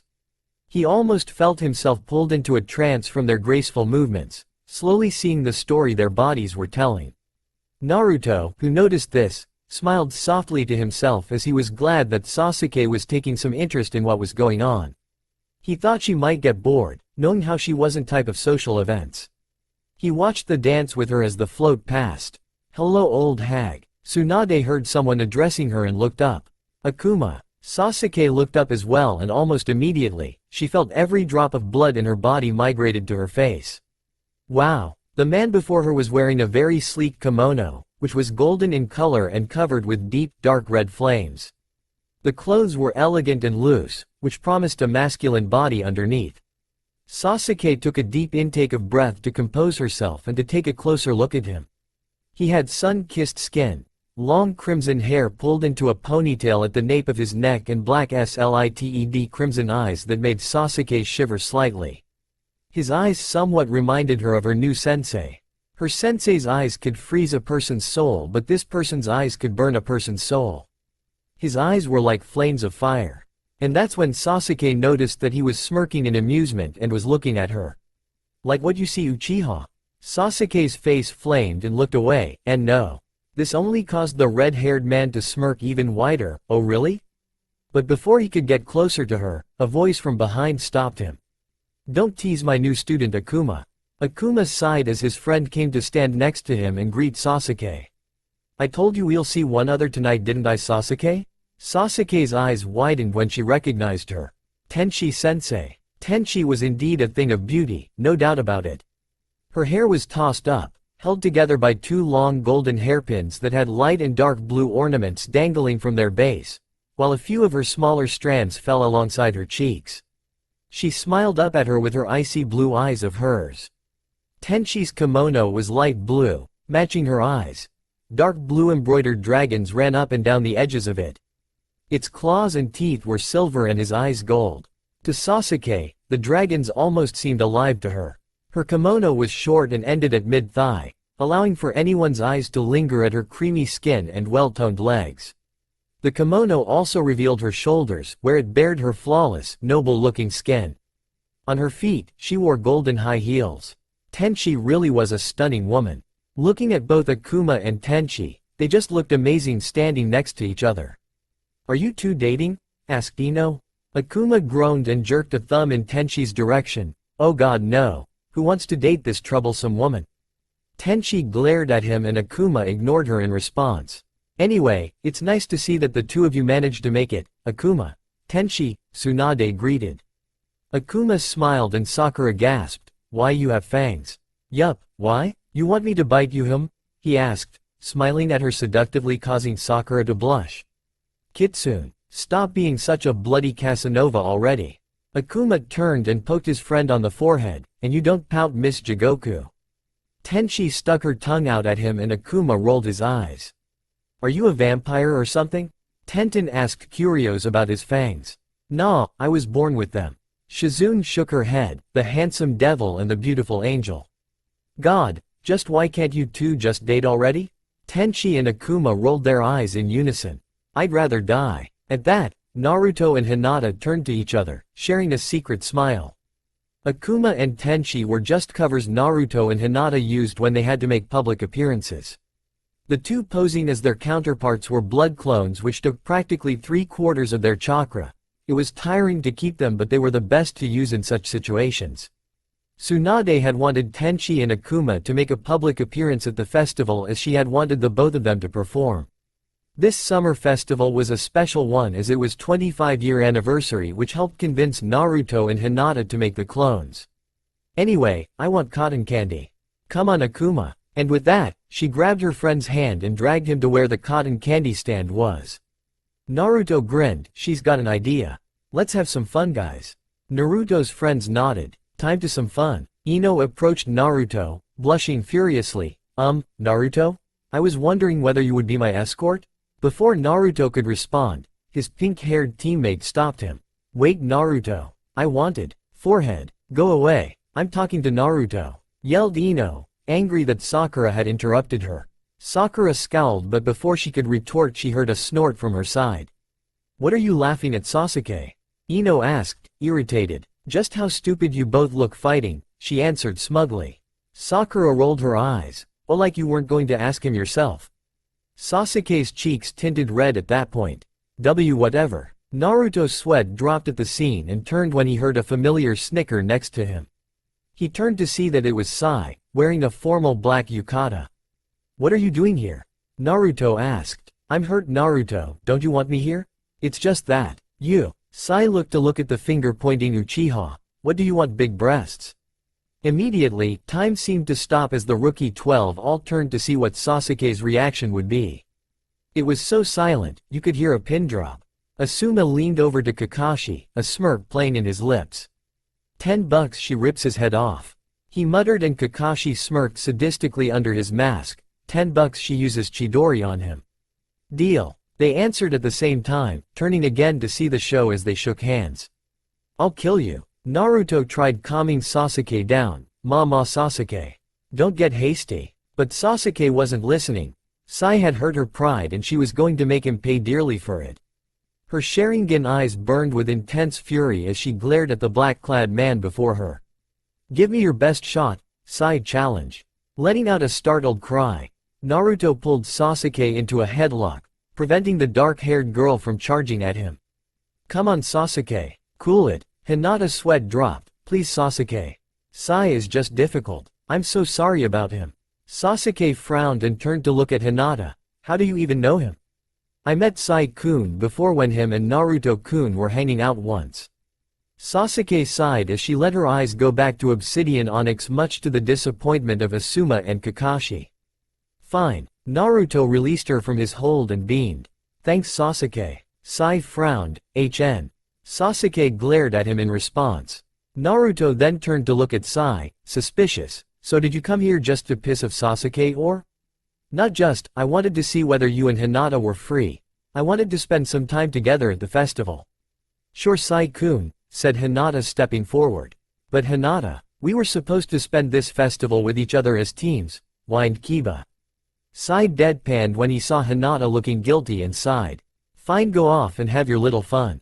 Sai-kun, you could always join the festival with my team, Naruto offered. No, yelled Sasuke and Sakura in protest. Naruto's sweat dropped and Sai clicked his tongue.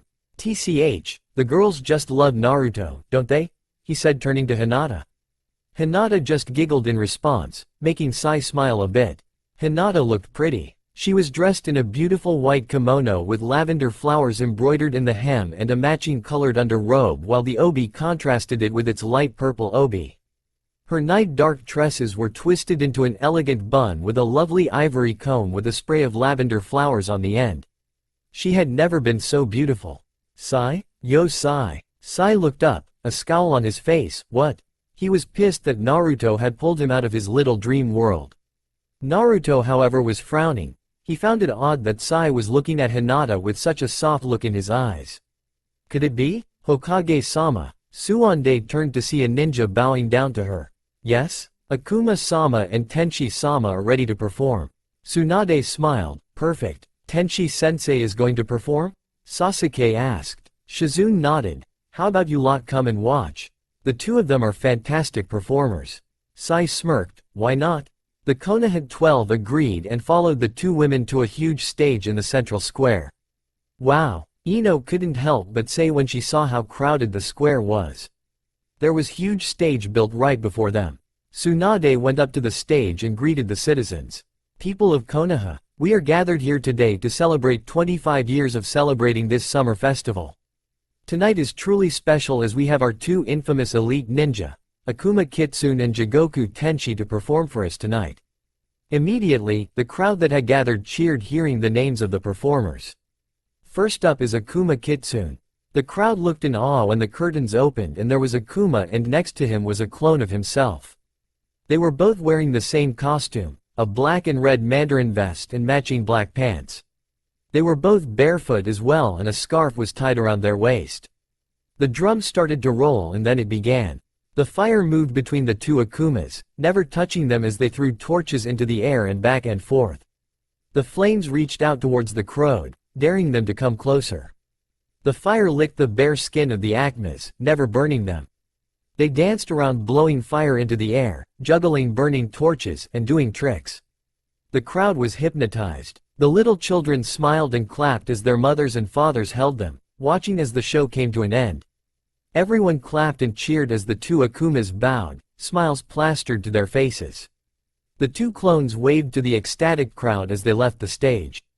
Now, Jigoku Tenshi. The curtain opened to reveal Tenshi there, wearing some sort of beaded costume that resembled a bathing suit.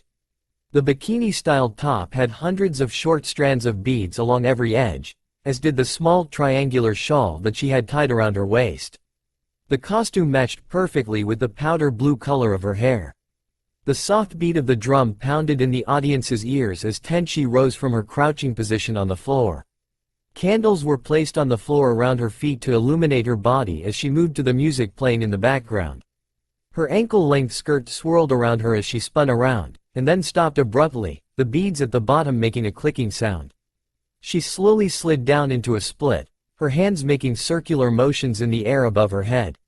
As soon as she was fully straddling the floor, she swung her back leg around and laid flat on her back, her skirt that was slid up to her thighs falling in between her legs. Tenshi arched her back upward, curling into a ball before snapping up quickly, her ponytail swinging at the sudden movement. Spinning around again, she jumped into the air, bending her legs at the knee and putting her arms into the air. Finally, she slid down to the floor onto her side and lay still as the music died down behind her. A hushed silence fell over the crowd as Tenshi stood up and bowed, then a thunderous applause followed suit as the curtains closed.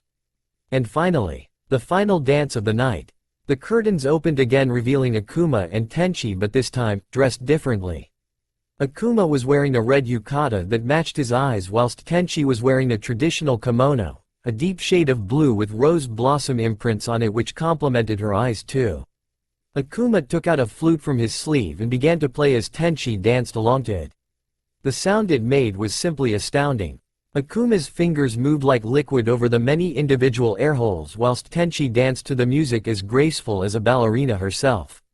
Tenshi's long velvet, powder blue hair was tied up elegantly, in a long ponytail with a silky piece of white ribbon, though a few locks of hair were left dangling around her pretty face. Her icy blue eyes seemed to sparkle under the light as she played with the fan skillfully in her delicate hands. She moved gracefully across the stage, without any rush movements. All eyes were glued to the beauty in the front with awe and admiration. The square was pitch silence as no one spoke. Each note Akuma played and each step Tenshi was doing looked like a performance done by angels themselves, singing and dancing in harmony. Their entire performance was simply breathtaking and hypnotizing. Finally, the performance came to an end and the audience erupted into cheers. Akuma and Kitsune bowed and the curtains closed. "Wow, they were amazing?" Tamari said. The others nodded, entranced. "They were so cool," breathed Tenten. Sasuke felt like she couldn't breathe. "They were amazing, so fluid, so... And I'm going to be trained by Tenshi-sensei too." Suddenly, Sasuke felt someone grab her hand and pull her away from the others. Hey! The Rookie 12 all turned to see someone pulling Sasuke away from them and disappearing into the crowd. "Sasuke, what happened?" Ino asked. "Don't worry, she'll be fine," Sai assured her. "And how do you know that?" Neji asked. "Because Tenshi took her." Naruto frowned and turned to whisper to Hinata. "What is your clone doing?" "Nothing you need to worry about." Naruto shot him a skeptical look, but Hinata ignored it. "She better not cause trouble," Naruto warned. Here's nothing to stress over, she'll be fine. I hope so, thought Naruto. Hello Sasuke, she greeted as she let go of her hand and let her own fall back to her side. How's the festival so far for you? Are you enjoying yourself? Sasuke nodded. Tenchi smiled. Well, that's good to hear. Why? Tenchi's eyes blinked at the question. Excuse me? Why? Why do you care? Why? Tenchi smiled even wider at Sasuke. Because you're so cute, eh? Sasuke gave her a WTF face, but Tenchi still smiled. That's it? Well, no, it's because you're my cute student. And with that, she wrapped her arms around Sasuke and hugged her. Immediately Sasuke felt like she was having difficulty breathing. Oi Tenchi, you're going to kill her if you keep hugging her like that. Tenchi opened her eyes to see that Sasuke's face was blue and was opening and closing her mouth several times to speak. Oh sorry. Immediately, Tenchi dropped Sasuke, making her fall on her butt. Sasuke cursed under her breath and was about to make herself get up but stopped when she heard a voice. Here, Sasuke looked up to see an evenly tanned reaching for hers. She looked up to see that it was Akuma. She stared at him, making Akuma become impatient, so he grabbed her hand and pulled her to her feet. You alright? Tenchi asked, worried. I'm fine, Sasuke replied as she dusted off her kimono. Sasuke. Oi Sasuke. Where are you? Sasuke's eyes widened before looking around frantically, looking for the source of that loud voice. It's Naruto. Looks like your friend is calling you. Akuma said. Sasuke nodded. Right, but I have something to ask sensei first before I leave. Tenchi blinked. Something to ask? Yeah, when do I start my training with you? Every Tuesday, Thursday and Saturday, 7 p.m. sharp. We start next week. Sasuke nodded before turning to leave. Well, goodbye then. Oi, Uchiha. Sasuke turned to look at Akuma. What? Make sure to turn up on time or Tenchi will give you her Spartan training. Immediately when her partner said that, Tenchi pinched his cheek, hard. What did you say, huh? Sasuke couldn't help it. She smirked at the two before continuing to leave. However, Tenchi and Akuma didn't notice as they were too busy arguing. Sasuke, where have you been? Naruto demanded, much like a stern father when his daughter arrives home late in the night. Tenchi-sensei just wanted to talk, that's all. Tenchi? Sakura asked. You mean that blue-eyed woman from earlier? Sasuke nodded. You called her sensei? Sasuke looked up at Kakashi with an raised eyebrow. Yeah, so? But you never called me sensei, he whined, completely out of character. Sasuke's sweat dropped. I only do because the Hokage told me to. That's all it took? Sasuke nodded, making Kakashi anime fall and her teammates to sweat drop. By the way, where are the others? Asked Sasuke. They all left to go have fun in their teams. Sakura answered. Sasuke nodded and Naruto grinned. And now that Sasuke's here, let's go have our fun, he excitedly said as he wrapped an arm around her. Sasuke immediately blushed whilst Sakura pouted but joined in as well by grabbing onto Naruto's free arm. Then let's go then. You lied to her. Tenchi whirled around to look at her partner. What? You were actually worried because the last time Sasuke went on a festival was when she was with her family. Tenchi said nothing and turned away, but Akuma continued. You wanted to make sure she was okay, that's why you called her out, right? Gritting her teeth, she stormed off but yelled to Akuma one last thing. Just shut up, Akuma. Akuma smirked at her retreating back. Right on the mark. She really does still care for Sasuke. A week after the festival, Sasuke reported to Team 7's training ground early to wait for her new sensei to arrive, but instead, to her surprise, Tenchi was already there, waiting for her. Good morning, Sasuke. Morning, she greeted back, noticing that she was dressed in the same outfit she had first met her in. Okay Sasuke, first I need to ask you, have you tried any training on your own since your checkup? Sasuke nodded. Yes, I've got Kakashi to spar with me. He told me that even though my limbs are shorter, my speed and agility had increased, making it harder to land hits. If he didn't have the Sharingan, he doubted he could keep up with me. Tenchi nodded, noting that Sasuke had spoke with a tinge of pride in her face. She must like the benefits of having a female body than a male one. But what? Tenchi asked, noticing Sasuke's frustrated expression. He said I'm not as strong as back then when I land hits though. Tenchi laughed. Is that all? No problem. We'll get you into shape in no time. But for now, first thing I want you to do is to punch a tree. There was a moment of silence.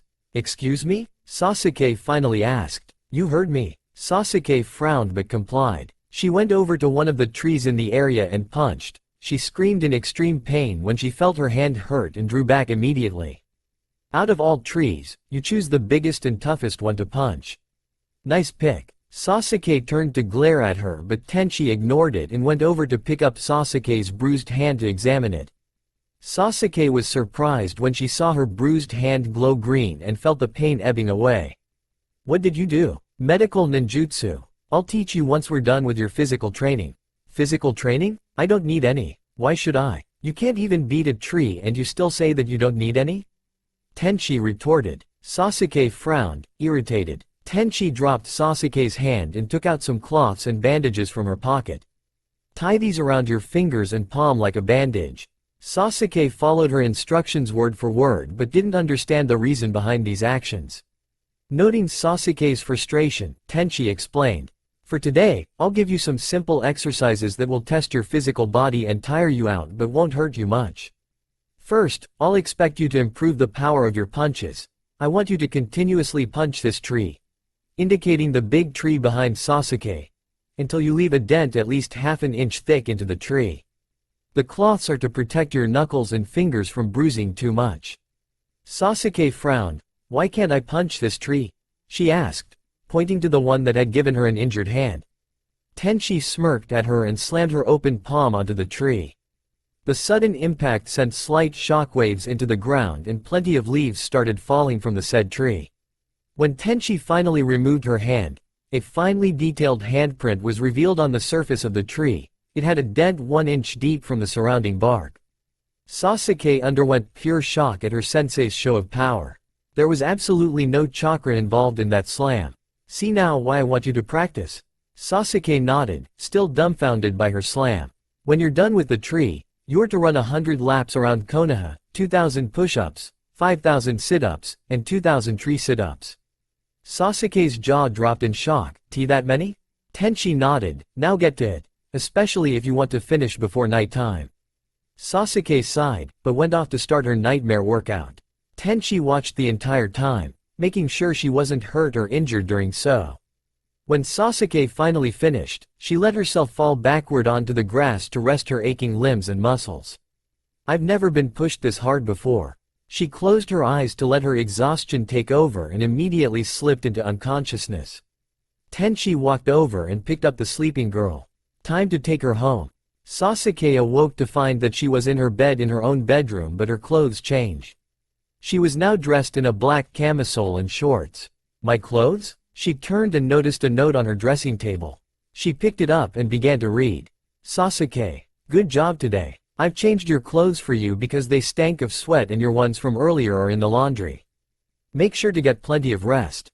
I'll see you the day after tomorrow, same time and same place. Jigoku Tenchi. Sasuke frowned at how she had described her clothes to smell but put down the note back on the table.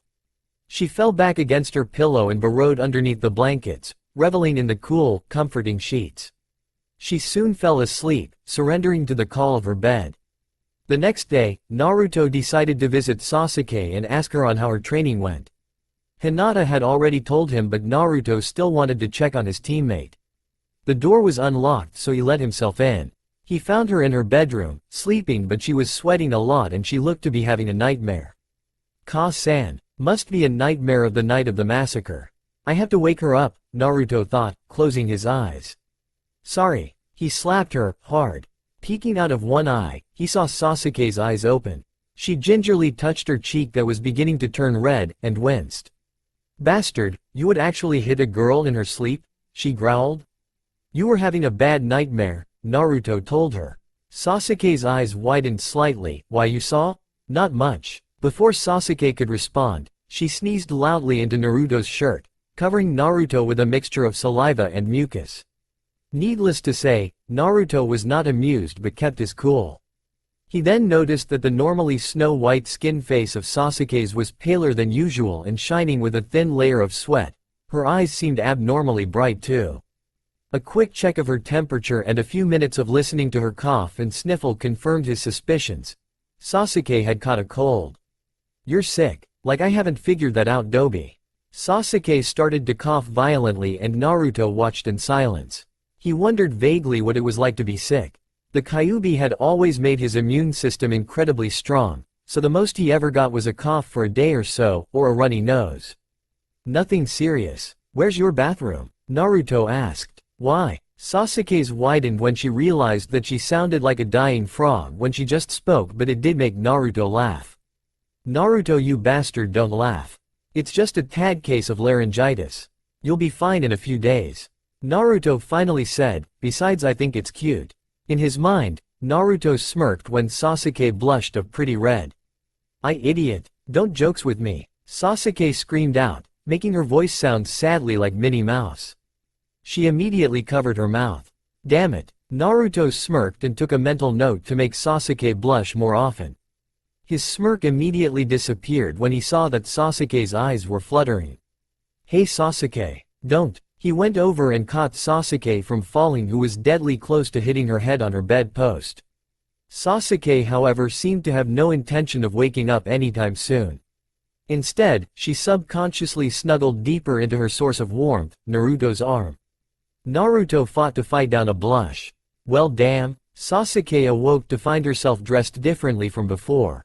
Instead of the black camisole and shorts Tenchi had changed her into, she was now wearing a white camisole and shorts. Who changed my clothes? Suddenly, Sasuke heard a sound from outside, so she quickly got out of bed to take a look. When she got to the door, she opened it slowly to get a peek of what was happening outside. From her view, she saw Naruto's naked back facing her. Immediately, her face flamed. Why isn't he wearing a shirt? That's when she remembered that she had sneezed on his shirt and felt her face redden even more with her embarrassment. Once her face had cooled down, Sasuke turned back to look at Naruto again and realized that something was on his back. A tattoo? Curious, she took a step forward to get a closer look, but unlucky for her, the wooden board she stepped on was creaky and alerted Naruto. Quickly, he turned to see Sasuke peeking out. Sasuke, you're awake. Ashamed, Sasuke fully opened the door to show herself and noticed that someone else was with Naruto. Hinata? Hinata smiled. Hello Sasuke. How are you feeling? Better thanks. I called Hinata here to help nurse you, Naruto explained. Sasuke nodded. But why were my clothes changed? Oh, that's because you were sweating a lot, so I wiped you down and changed you. I see. Thanks. No problem. There was a moment of silence for a minute until Sasuke's stomach began to growl. Embarrassed, Sasuke blushed slightly, causing Naruto and Hinata to chuckle. Hinata smiled reassuringly at Sasuke. Don't worry Sasuke. I cooked some food for you already. I'll just heat it up, okay? Sasuke nodded and thanked her before making her way to the dinner table to wait and take the seat next to Naruto, but as Sasuke sat down, Naruto stood up from his seat. Well, I'm going to go grab my shirt from the dryer and head home. Sasuke frowned, unhappy, but Naruto saw this, so on his way, he ruffled her hair. Don't worry Sasuke, I'll visit you again tomorrow. Sasuke scowled at the blonde boy as she fixed her hair. Naruto just grinned and waved goodbye to Hinata as he left. Sasuke on the other hand was deep in thought. I thought I saw a tattoo on his back earlier, was I wrong? Was it my imagination? Here you go Sasuke. Hinata set down the plates of food and cutlery on the table, leaving Sasuke to arrange it herself. Thanks again Hinata. It's really no problem Sasuke. I'm just thankful. Hinata smiled and Sasuke smiled a little smile of her own back at her. I should get going. Alright, see you. See you Sasuke. Get well soon. And with that, she left. As Hinata made her way home, she felt a familiar presence nearby. Get down from the tree, Sai. Sai did so, landing in front of the ex-Hyuga, pouting slightly. You're no fun Hina. Hinata rolled her eyes. So what is it? Sai took out a scroll from his pocket and tossed it to her. Jobs. There was a sparkle in Hinata's eyes as she excitedly opened the scroll, but it immediately vanished when she finished reading it. Why so few? Sai shrugged. Anyway, you'd better hop to it. Quite a few has a deadline. Hinata sighed and nodded. Alright, thanks I guess. No problem. In a swirl of leaves, Sai was gone and Hinata continued her way home to make preparations. The next day, Sasuke felt fine, so she went to the training ground for her training with Tenchi. She was already there, waiting. Hey, how are you feeling? Better. Thanks for taking me home. No sweat, however. Are you sure you want to continue with the physical training? You just recovered. I'm fine, really. Tenchi frowned, still worried. All right, but I'm toning it down this time. So today, you have to run 50 laps around Konoha, 1,000 push-ups, 2,500 sit-ups, and 1,000 tree sit-ups. Sasuke frowned. That's half of yesterday's. I'm not going to risk your health, Sasuke. Now get moving. Sasuke sighed but did as she was told and began. Sometime later, Kakashi came to the ground, surprising Tenchi. Hitaki-san? To what do I owe the pleasure? I need to speak to Sasuke. About what? Well, I was thinking of asking Sasuke of whether or not she'll still be interested in those fire ninjutsu lessons I promised her before. Well, she's still in the middle of her laps. I'll ask when she's done and get her to get back to you. Alright. Thank you, Tenchi-san. You're welcome. With that, Kakashi turned and went back, leaving Tenchi to ponder. So Kakashi is planning to teach her fire ninjutsu? Well, it is her affinity. I guess it's no harm, but that type of ninjutsu requires a lot of chakra, so I'd better get her some soldier pills. If not, knowing her, she'll tire herself out. Once Sasuke had finished her workout, she once again let herself fall backward onto the grass to rest her aching limbs and muscles. You alright? Sasuke looked up to see Tenchi's angelic face looking down at her. I'm fine, she reassured her as she sat up. Tenchi then took a seat on the grass next to Sasuke. Hitaki-san came earlier. Kakashi? What for? He wanted me to ask you whether you're still interested in his fire ninjutsu lessons. Sasuke mentally slapped herself for forgetting. Yes, I am. I see. Then you're going to need these. A small bag was dropped on Sasuke's lap. Curious, Sasuke peeked open the bag to see that it was full of pills. What are these? She asked as she took one to examine it closer. Soldier pills. Specifically, military rations pills. These are special pills that replenish one's chakra and nourish the body. It's made up of powerful stimulants and nutrients, said to allow the user to keep fighting for 3 days and 3 nights without rest. Wow, but don't take too many at one go. It'll be bad for your body. Only in emergencies, when you're really out of energy and chakra. I see. Are there any other pills? Yes, there is the blood increasing pill. It's a pill used by ninja to speed up the formation and increase of blood in the body. After having lost a significant amount of blood in battle, the ninja can use this pill to replenish the blood, so they can keep on fighting. That's really useful, commented Sasuke. Aren't they? Smiled Tenchi. So you're giving me these to help with my training, right? Sasuke asked, indicating to the bag Tenchi had just given her. Yup. Train hard, okay? Sasuke nodded. I will. Satisfied, Tenchi got up and tossed another item to Sasuke. Here, these are the bandages you need for your punching exercise. Get to it. Hi, sensei. Tenchi was very proud of Sasuke. Sasuke was a fast learner and a hard worker. In an all-out physical battle, Sasuke would have been a good opponent against either Tenchi or Akuma if they got serious. Nonetheless, Tenchi was very happy to see that Sasuke had matured a great deal since he had been transformed. If Sasuke was still a boy, he would have been too stubborn and arrogant to listen to whatever pointers Tenchi would have to offer. But now, he was a girl and Sasuke had humbled a bit. She paid heed to her instructions carefully and asks her for her opinion on how to improve. Tenchi could tell Sasuke respected her a great deal and she herself felt she had grown to like Sasuke as well. Seeing Sasuke panting heavily, Tenchi called her student to stop and approach her. Quickly, Sasuke ran over. Yes, sensei? Tenchi bent down to Sasuke's height and ruffled her hair. Congratulations. I think it's about time I bump you up to next level. At that, Sasuke smirked. She was finally advancing.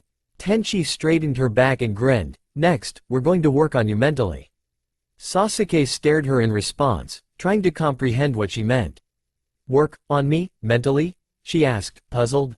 Yes, I'm going to teach you medical jutsu like I promised you on the first lesson. Sasuke groaned, but I want to learn ninjutsu from you. Tenchi was surprised. Why? Isn't Hitaki-san teaching you all the fire techniques he knows? Well, yes. Then, what's the problem?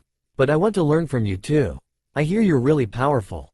Tenchi sighed. Sasuke, in terms of ninjutsu, Kakashi is the best to teach you as he not only has the Sharingan, he is also a fire jutsu specialist, which just so happens to be your affinity, so I think your ninjutsu training is pretty much covered. Sasuke sighed in defeat, giving up the argument. Alright, fine. But why medical ninjutsu? How about say weapons? Tenchi was losing patience, so she took a deep breath before speaking again. In order to use weapons, you need to be intelligent in terms of strategy, which medical jutsu can help you with. It's not all about diving in recklessly to kill the other guy, Sasuke. Sasuke frowned. How does weapons have anything to do with strategy? That, I will teach you after your medical ninjutsu training. It's important you learn medical jutsu anyway. All female nins are required to learn it. Sasuke mumbled something under her breath that Tenchi could not catch. Irritated, Tenchi threw a scroll at Sasuke, hoping it would hit her student. But unfortunately, Sasuke's fast reflexes saved her. What is this? A storage scroll. Inside is a book on everything you need to know about medical just you by Suane-sama. Study the first chapter. I'll be going through it next week. From now on, we meet at the Academy's lecture hall. Understood? Yes. Good, then I'm off. In a blink of an eye, Tenchi performed several hand signs and dispersed into several Sakura petals, leaving Sasuke alone. Once the Sakura petals had flown away, Sasuke had realized something. How does she even open a storage scroll? Naruto was making his way home when he saw Sasuke walking ahead of him. Hey Sasuke. Sasuke turned around and saw Naruto running toward her, grinning and waving to her excitedly. Dobi, she greeted him once he reached her. Is that a storage scroll? Naruto asked when he saw the scroll in her hand. Sasuke blinked, surprised that he knew, and you know this how? Hey, I'm not stupid, countered Naruto. Sasuke smirked, amused, no offense, but I seriously beg to differ.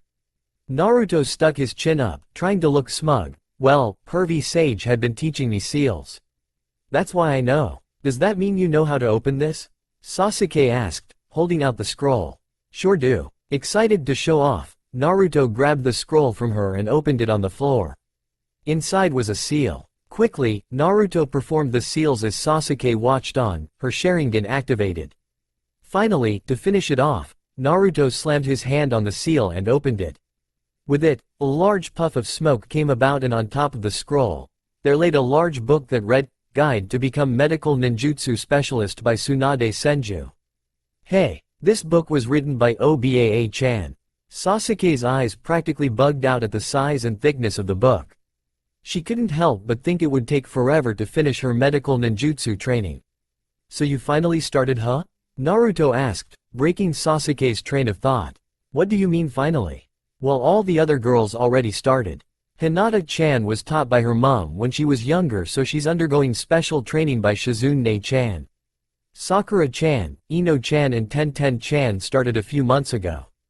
Ba-chan found a lot of potential in Sakura-chan cause she was a fast learner, so Ba-chan took her in as a disciple just recently. Sasuke's jaw dropped. Sakura is Tsunade's disciple?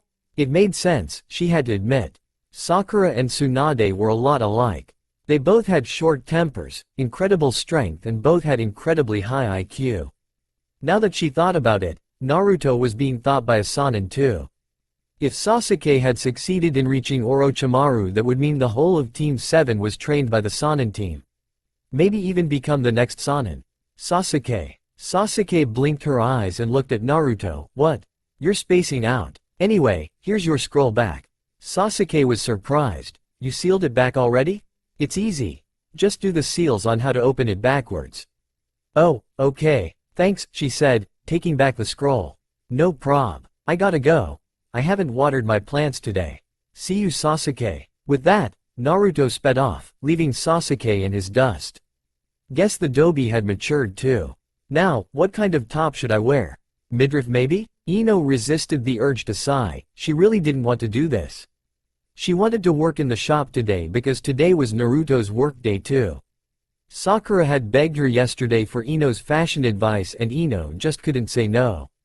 Sakura's pleading look was irresistible. Ino, I'm asking for your opinion here. Ino closed her eyes and replied, backless. Sakura looked at her in confusion. Huh? Honestly speaking, you have a nice back. Back? I have a nice back? Yeah, you've got good posture and your back looks smooth enough to touch. Overall, you should wear a backless top to show off that asset. Hey, maybe if you show off your back more you might just get the guy's attention of your flat chest and onto your back. Sakura's face fumed red. Ino. Ino smirked, she couldn't help it. That comment in her mind just had to be said. Sakura wanted to take the nearest object next to her and throw it at her friend until a thought came to her. Would Naruto like to see her in a backless top? The thought made her blush as she imagined Naruto gaping at her if she wore such a thing. What about bottoms? Ino blinked her eyes in confusion. She was sure Sakura was going to grab something and try to throw it at her in anger but answered her question anyway. Definitely not shorts. Sakura frowned. Why? I've been wearing them for. You don't have the legs to pull it off, Sakura. Trust me on this. What's wrong with my legs? You would look like a slut anyway, wearing a backless top and shorts.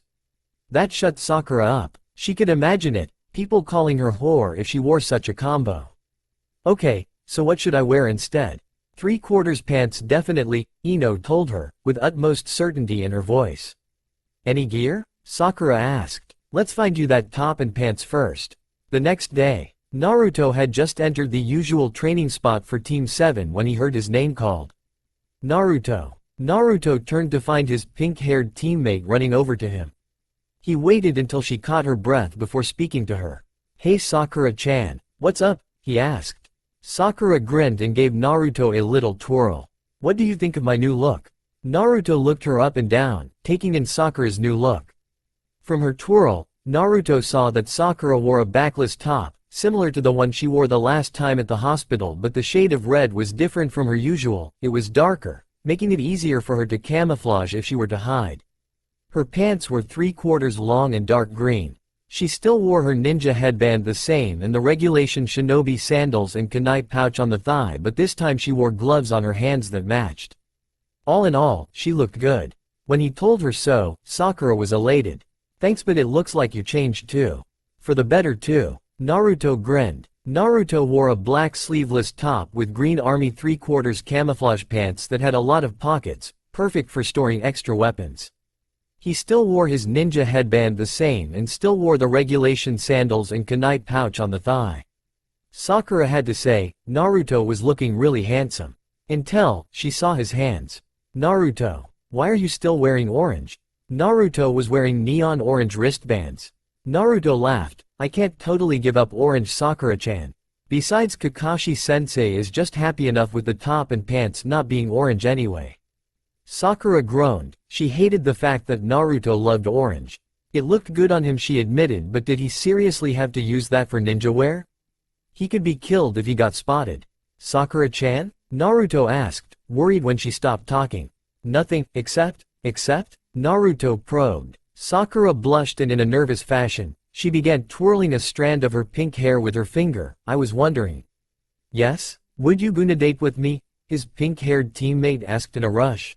What? Naruto asked. She's speaking gibberish. Ignore her. Sakura turned to see Sasuke. A calm look expressed over her features, but Sakura could see the annoyed look in Sasuke's eyes. Could Sasuke maybe? Hey kids. The genin turned to see Kakashi walking over to them. What's up? Nothing, answered the girls. So Naruto, what time do I have to release you so you can get ready for your date with Ino? Naruto's face flamed red and his teammates turned to gape at the blonde in shock. Date with WHO? Naruto couldn't look at them, so he looked down at the ground. Ino-chan asked me out last week. Today's our date. Inner Sakura was on a rampage, that backstabbing bitch. Sasuke's Sharingan eyes activated. They looked ready for a fight. Kakashi's sweat dropped at the fuming girls. Now ladies, Ino did ask Naruto first, so all right goes to her. I'll kill her, the two girls said in sync, causing Naruto to sweat. You guys aren't really gonna. Too late, the girls rushed off, leaving the two males in the dust. Crap, they cursed in their minds before running after them. Ino was walking back to her family's flower shop after completing a delivery but stopped short when two familiar girls came into view, running toward her. Once they had stopped, just inches before her, Ino frowned immediately when she saw the angry looks Sakura and Sasuke were giving her. What's up with you two? Don't what's up us, yelled an angry Sakura. How could you, Ino? How could I what? Asked Ino, clearly confused by Sakura's words.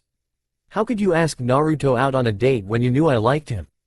Sasuke nodded her head in agreement before intensifying her glare at Ino, causing the blown girl to roll her eyes.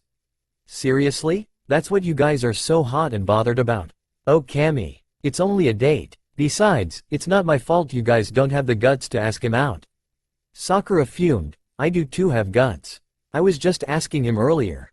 Sasuke snorted. You were speaking too fast for him to even understand you in the first place, Sakura.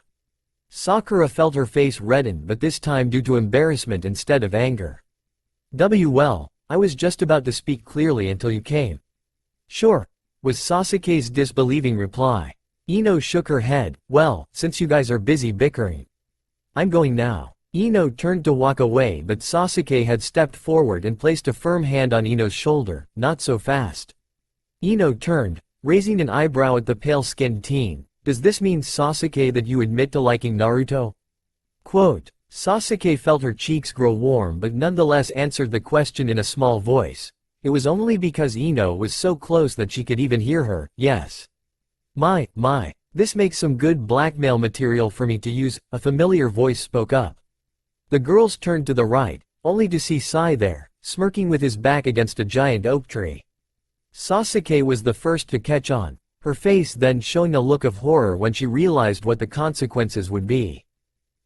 Sai raised his hand, silencing her. Let's just go. Sasuke deadpanned immediately. Go? Go where? Sai just smiled his creepiest smile at her, not answering her question. Sasuke, who just got even more annoyed, was about to yell at the infuriating teen when all of a sudden, a hawk, made out ink out of nowhere, swooped down, used its claws to grab Sasuke by the shoulders and proceeded to fly away with her. Sai called after the startled teen, I'll explain things later. Be a good girl and don't wreck anything. My hawk is taking you to my house. Sasuke swore loudly in return, but Sai paid no heed to her, and after a polite goodbye wave, Sai got on his way, leaving the two ninja girls alone on the sidewalk. What just happened? Quote. Sakura shrugged before lunging at Ino to get her payback. Is it true? Tsunade looked up from her paperwork to look at the young man who was sitting on her window ledge. He had onyx black eyes, black hair with bangs that framed his face, and a low-tied ponytail. He also had long, pronounced tiered troughs under his eyes like his deceased father, Fugaku. I see you're not wearing your Sharingan, Itachi. Itachi gritted his teeth in frustration. That's got nothing to do with my question, Tsunade, and you know it. Besides, you know why.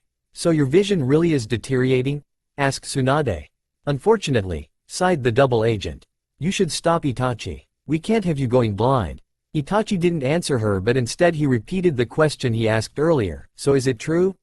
Has? Tsunade took a deep breath, interrupting Itachi. Yes, Sasuke has really turned into a girl, Itachi. She is no longer your younger brother, Itachi. She's your baby sister now. Itachi was quiet for a moment, processing the information until finally saying something. So you have no idea who did it? Tsunade shook her head. Not a clue. It's been months already and the investigation has to stop. I need the ninjas for other missions. Itachi nodded his head in understanding. And Sasuke has handled it well? Not at first. But she's gotten a trainer now. Ah, so she's helped Sasuke adjust then? Yes. Hinata has been a good friend to Sasuke. Almost immediately, Itachi froze. Hinata? Tsunade nodded. Apparently, Sasuke is beginning to regain her memory as well. Itachi ran a hand down his troubled face but said nothing. The reason why Hinata is training Sasuke in the first place in order to kill you. Tsunade then shot Itachi a calculating stare to see his reaction, but all she got was a bittersweet smile. Good, that was the intention all along. Before Tsunade could respond, Itachi performed several hand signs and then disappeared in a whirlwind of crow feathers. It was raining, thus making it harder for teacher and student to run, but finally, Naruto and Kakashi had managed to reach Sakura and Ino. However, they stopped short at the sight before them. Their eyes widened and their jaws dropped. Naruto was sure he was going to get a nosebleed now. What the hell are they doing? Naruto and Kakashi all stared at the sight before them with shock and horror, but for Naruto, sheer arousal. There, in the mud, was Ino and Sakura, who was wrestling, with their clothes torn and hair in tangles while calling each other names. God forbid. Even though Sakura's top was absent, leaving her chest bare, Sakura didn't care. I'm going to rip all your fucking hair out and stuff it in your asshole, you bitch.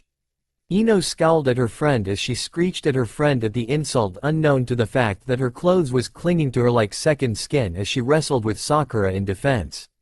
It showed the curves and developments no one has ever seen. Naruto had to swallow at the sight of Ino's rather, despite still in the developing stage, large breasts being smashed up against Sakura's back as she jumps on the commoner girl's back. Kakashi shook his head at Naruto. He was finding two teenage girls arousing, and one of the two's chests was as flat as a wooden board. Has Naruto learning nothing from himself and Jiraiya's teachings? Suddenly, he heard a loud shrill scream. Kakashi looked up to see Sakura on top of a very red-faced Ino, holding up Ino's torn top in the air like a trophy in victory, whilst the embarrassed Kunyachi below her had wrapped her arms around her chest protectively. Luckily, she was wearing a bra. A very sexy push-up bra, Naruto might add. Then, lightning was heard. "What the hell do you want with me, you creep?" Sasuke asked, glaring at Sai. Sai just smirked, enjoying the sight before him. Sasuke was bound by rope, tied to his armchair. He didn't want her running away now, did he? "Let's make a deal." Sasuke rose an eyebrow at that. "What sort of deal?" "I won't tell Naruto that you have feelings for him as long as you do one thing for me. Which is, keep Naruto as far away from Hinata as much as possible." "But why?" "So that I may be free to court her." Sakura looked up when the lightning was heard. Ino saw the lightning strike at the branch above them and screamed. Sakura's eyes widened, seeing the tree branch falling. There was no way she was going to get out of the way now. "Damn, you want to date Hinata? Seriously?" Sasuke asked, completely disbelieving what she just heard. "Yes." Sai replied with a firm nod. "Huh, didn't figure you as the dating type," Sasuke admitted. "Neither did I." Sasuke glared at him, but Sai just responded with a bored expression on his face. "So, deal? How am I supposed to keep Naruto away?" "By dating him, of course," Sai replied, rather matter-of-factly. "But he and Ino. Naruto doesn't think of her like that. No need to fret your pretty little head over it. It's just one date." Sasuke groaned. "And he thinks of me in that way? I doubt it. Maybe for now, but he will." "And how do you know?" "Because I know. Naruto. You saved me," squealed the pinkette. Naruto just smiled. He helped Sakura back on her feet and Kakashi did the same with Ino. The two shinobi had reacted fast when they saw the branch about to fall on the girls, so they had ran forward, picked up the girls' bridal style and saved them. It was then when Sakura heard a chuckle from Kakashi, making her turn to see her sensei patting a red-faced Ino on the head who was wearing his shirt. "Here." Sakura turned back to Naruto only to see him holding out his top to her as well. It was then Sakura finally remembered that she was topless. The pinkette gave a loud shriek before snatching the top and quickly putting it on. Naruto resisted the urge to chuckle at his teammates' actions. However, his attention on Sakura was short-lived when he felt a familiar hand on his arm. "Yeah, Ino? Could you take me home?" Sakura was about to protest but stopped when everything became black. "Why not just tell Naruto you like Hinata? He won't believe me." "Why?" "Because I told those two that I was gay." A heavy silence followed. "Sensei!" yelled Naruto. "What?" "I didn't want another bitch fight." Naruto facepalmed. Kakashi had knocked out Sakura, leaving her lying down on the cold pavement, unconscious. He was snapped back to reality when he felt Ino tapping his shoulder. "So Naruto. Can you? Why can't Kakashi-sensei?" Naruto asked. "Her dad isn't very fond of me," Kakashi answered for her. Naruto resisted the urge to groan. Why wasn't he surprised? "Alright," Naruto sighed, defeated. Ino beamed and just like that, the rain stopped. Finally, Sasuke broke the uncomfortable silence. "Why?" "Because at the time, I believed I was. I always knew I was different and at that time, I found males appealing to me so." "Okay, stop, I get it," Sasuke yelled. She really didn't want to hear anymore. "So you're going to help me?" Sasuke sighed. "It's not like I have a choice, so fine. I'll do what I can." Sai smirked in victory and took out a knife from his pocket. "Good. And don't worry, I'll help you win that guy's heart." Sai went over to cut the ropes binding Sasuke. Sasuke stood up and wiped off the imaginary dust from her clothes. "Thanks, Sasuke." The girl heard the black-clad guy murmur. Sasuke turned and saw the sincere look in his eyes. He really likes Hinata. Sai saw Sasuke's lips twitch as if she was going to smirk or something, but what he got instead was a hard punch to the face. "That's for kidnapping me, but you're welcome anyway." Sasuke saw herself out, leaving Sai alone on the floor, groaning in pain. Sai removed his hands from his nose, only to find that his hands had blood on them. TCH. Looks like she got Hinata's strength now. Sasayaki was not happy. A shirtless Kakashi had come on her doorstep carrying her unconscious daughter. He told her that Sakura had got into a bitch fight with Ino, upset that Ino had asked out Naruto before she could. Which was absolutely ridiculous to begin with. After bathing her daughter and setting her down on the bed to sleep, Sasayaki lay on the couch and rubbed her temples in attempt to calm the growing migraine. She thought back to the shirtless Kakashi. He was broad-chested and well-muscled with a very well-defined torso. Rin sure was one lucky woman. But what really arrested her eyes were the scars. Kakashi was covered in them. Everything from tiny scratches and small scrapes to huge, jagged gashes. But all of those wounds paled in comparison to the huge burn mark located in the center of his chest. It must have been some fire jutsu. Even her own husband, Ren, didn't have wounds like that. A few battle wounds here and there, but still a nice torso, not as good as Kakashi but still a sight to behold. Ren, if only you were here to chase the boys away from our beloved Sakura. Then maybe Dachi wouldn't have become like this. Ino awoke to find herself in her pajamas, at home, in bed. She saw a folded letter on her nightstand, so she took it and began to read. Dear Ino, lucky for us, your parents weren't home, so there weren't any awkward situations. Also, Hinata happened to be passing by and helped take care of you. I took Kakashi's shirt too, so I can wash it when I get back and pass it back to him. By the way, whatever happened to Sasuke? She was with Sakura, wasn't she? P.S. Looks like our date is on hold. How about tomorrow? Let me know if you're up for it. Rest well, Naruto. Ino smiled. She made the right choice in falling for Naruto. Then, she lay back down on her bed and drifted off to dreamland, dreaming about her date with Naruto tomorrow. That's all for now. If you enjoy, then please like, share and do comments.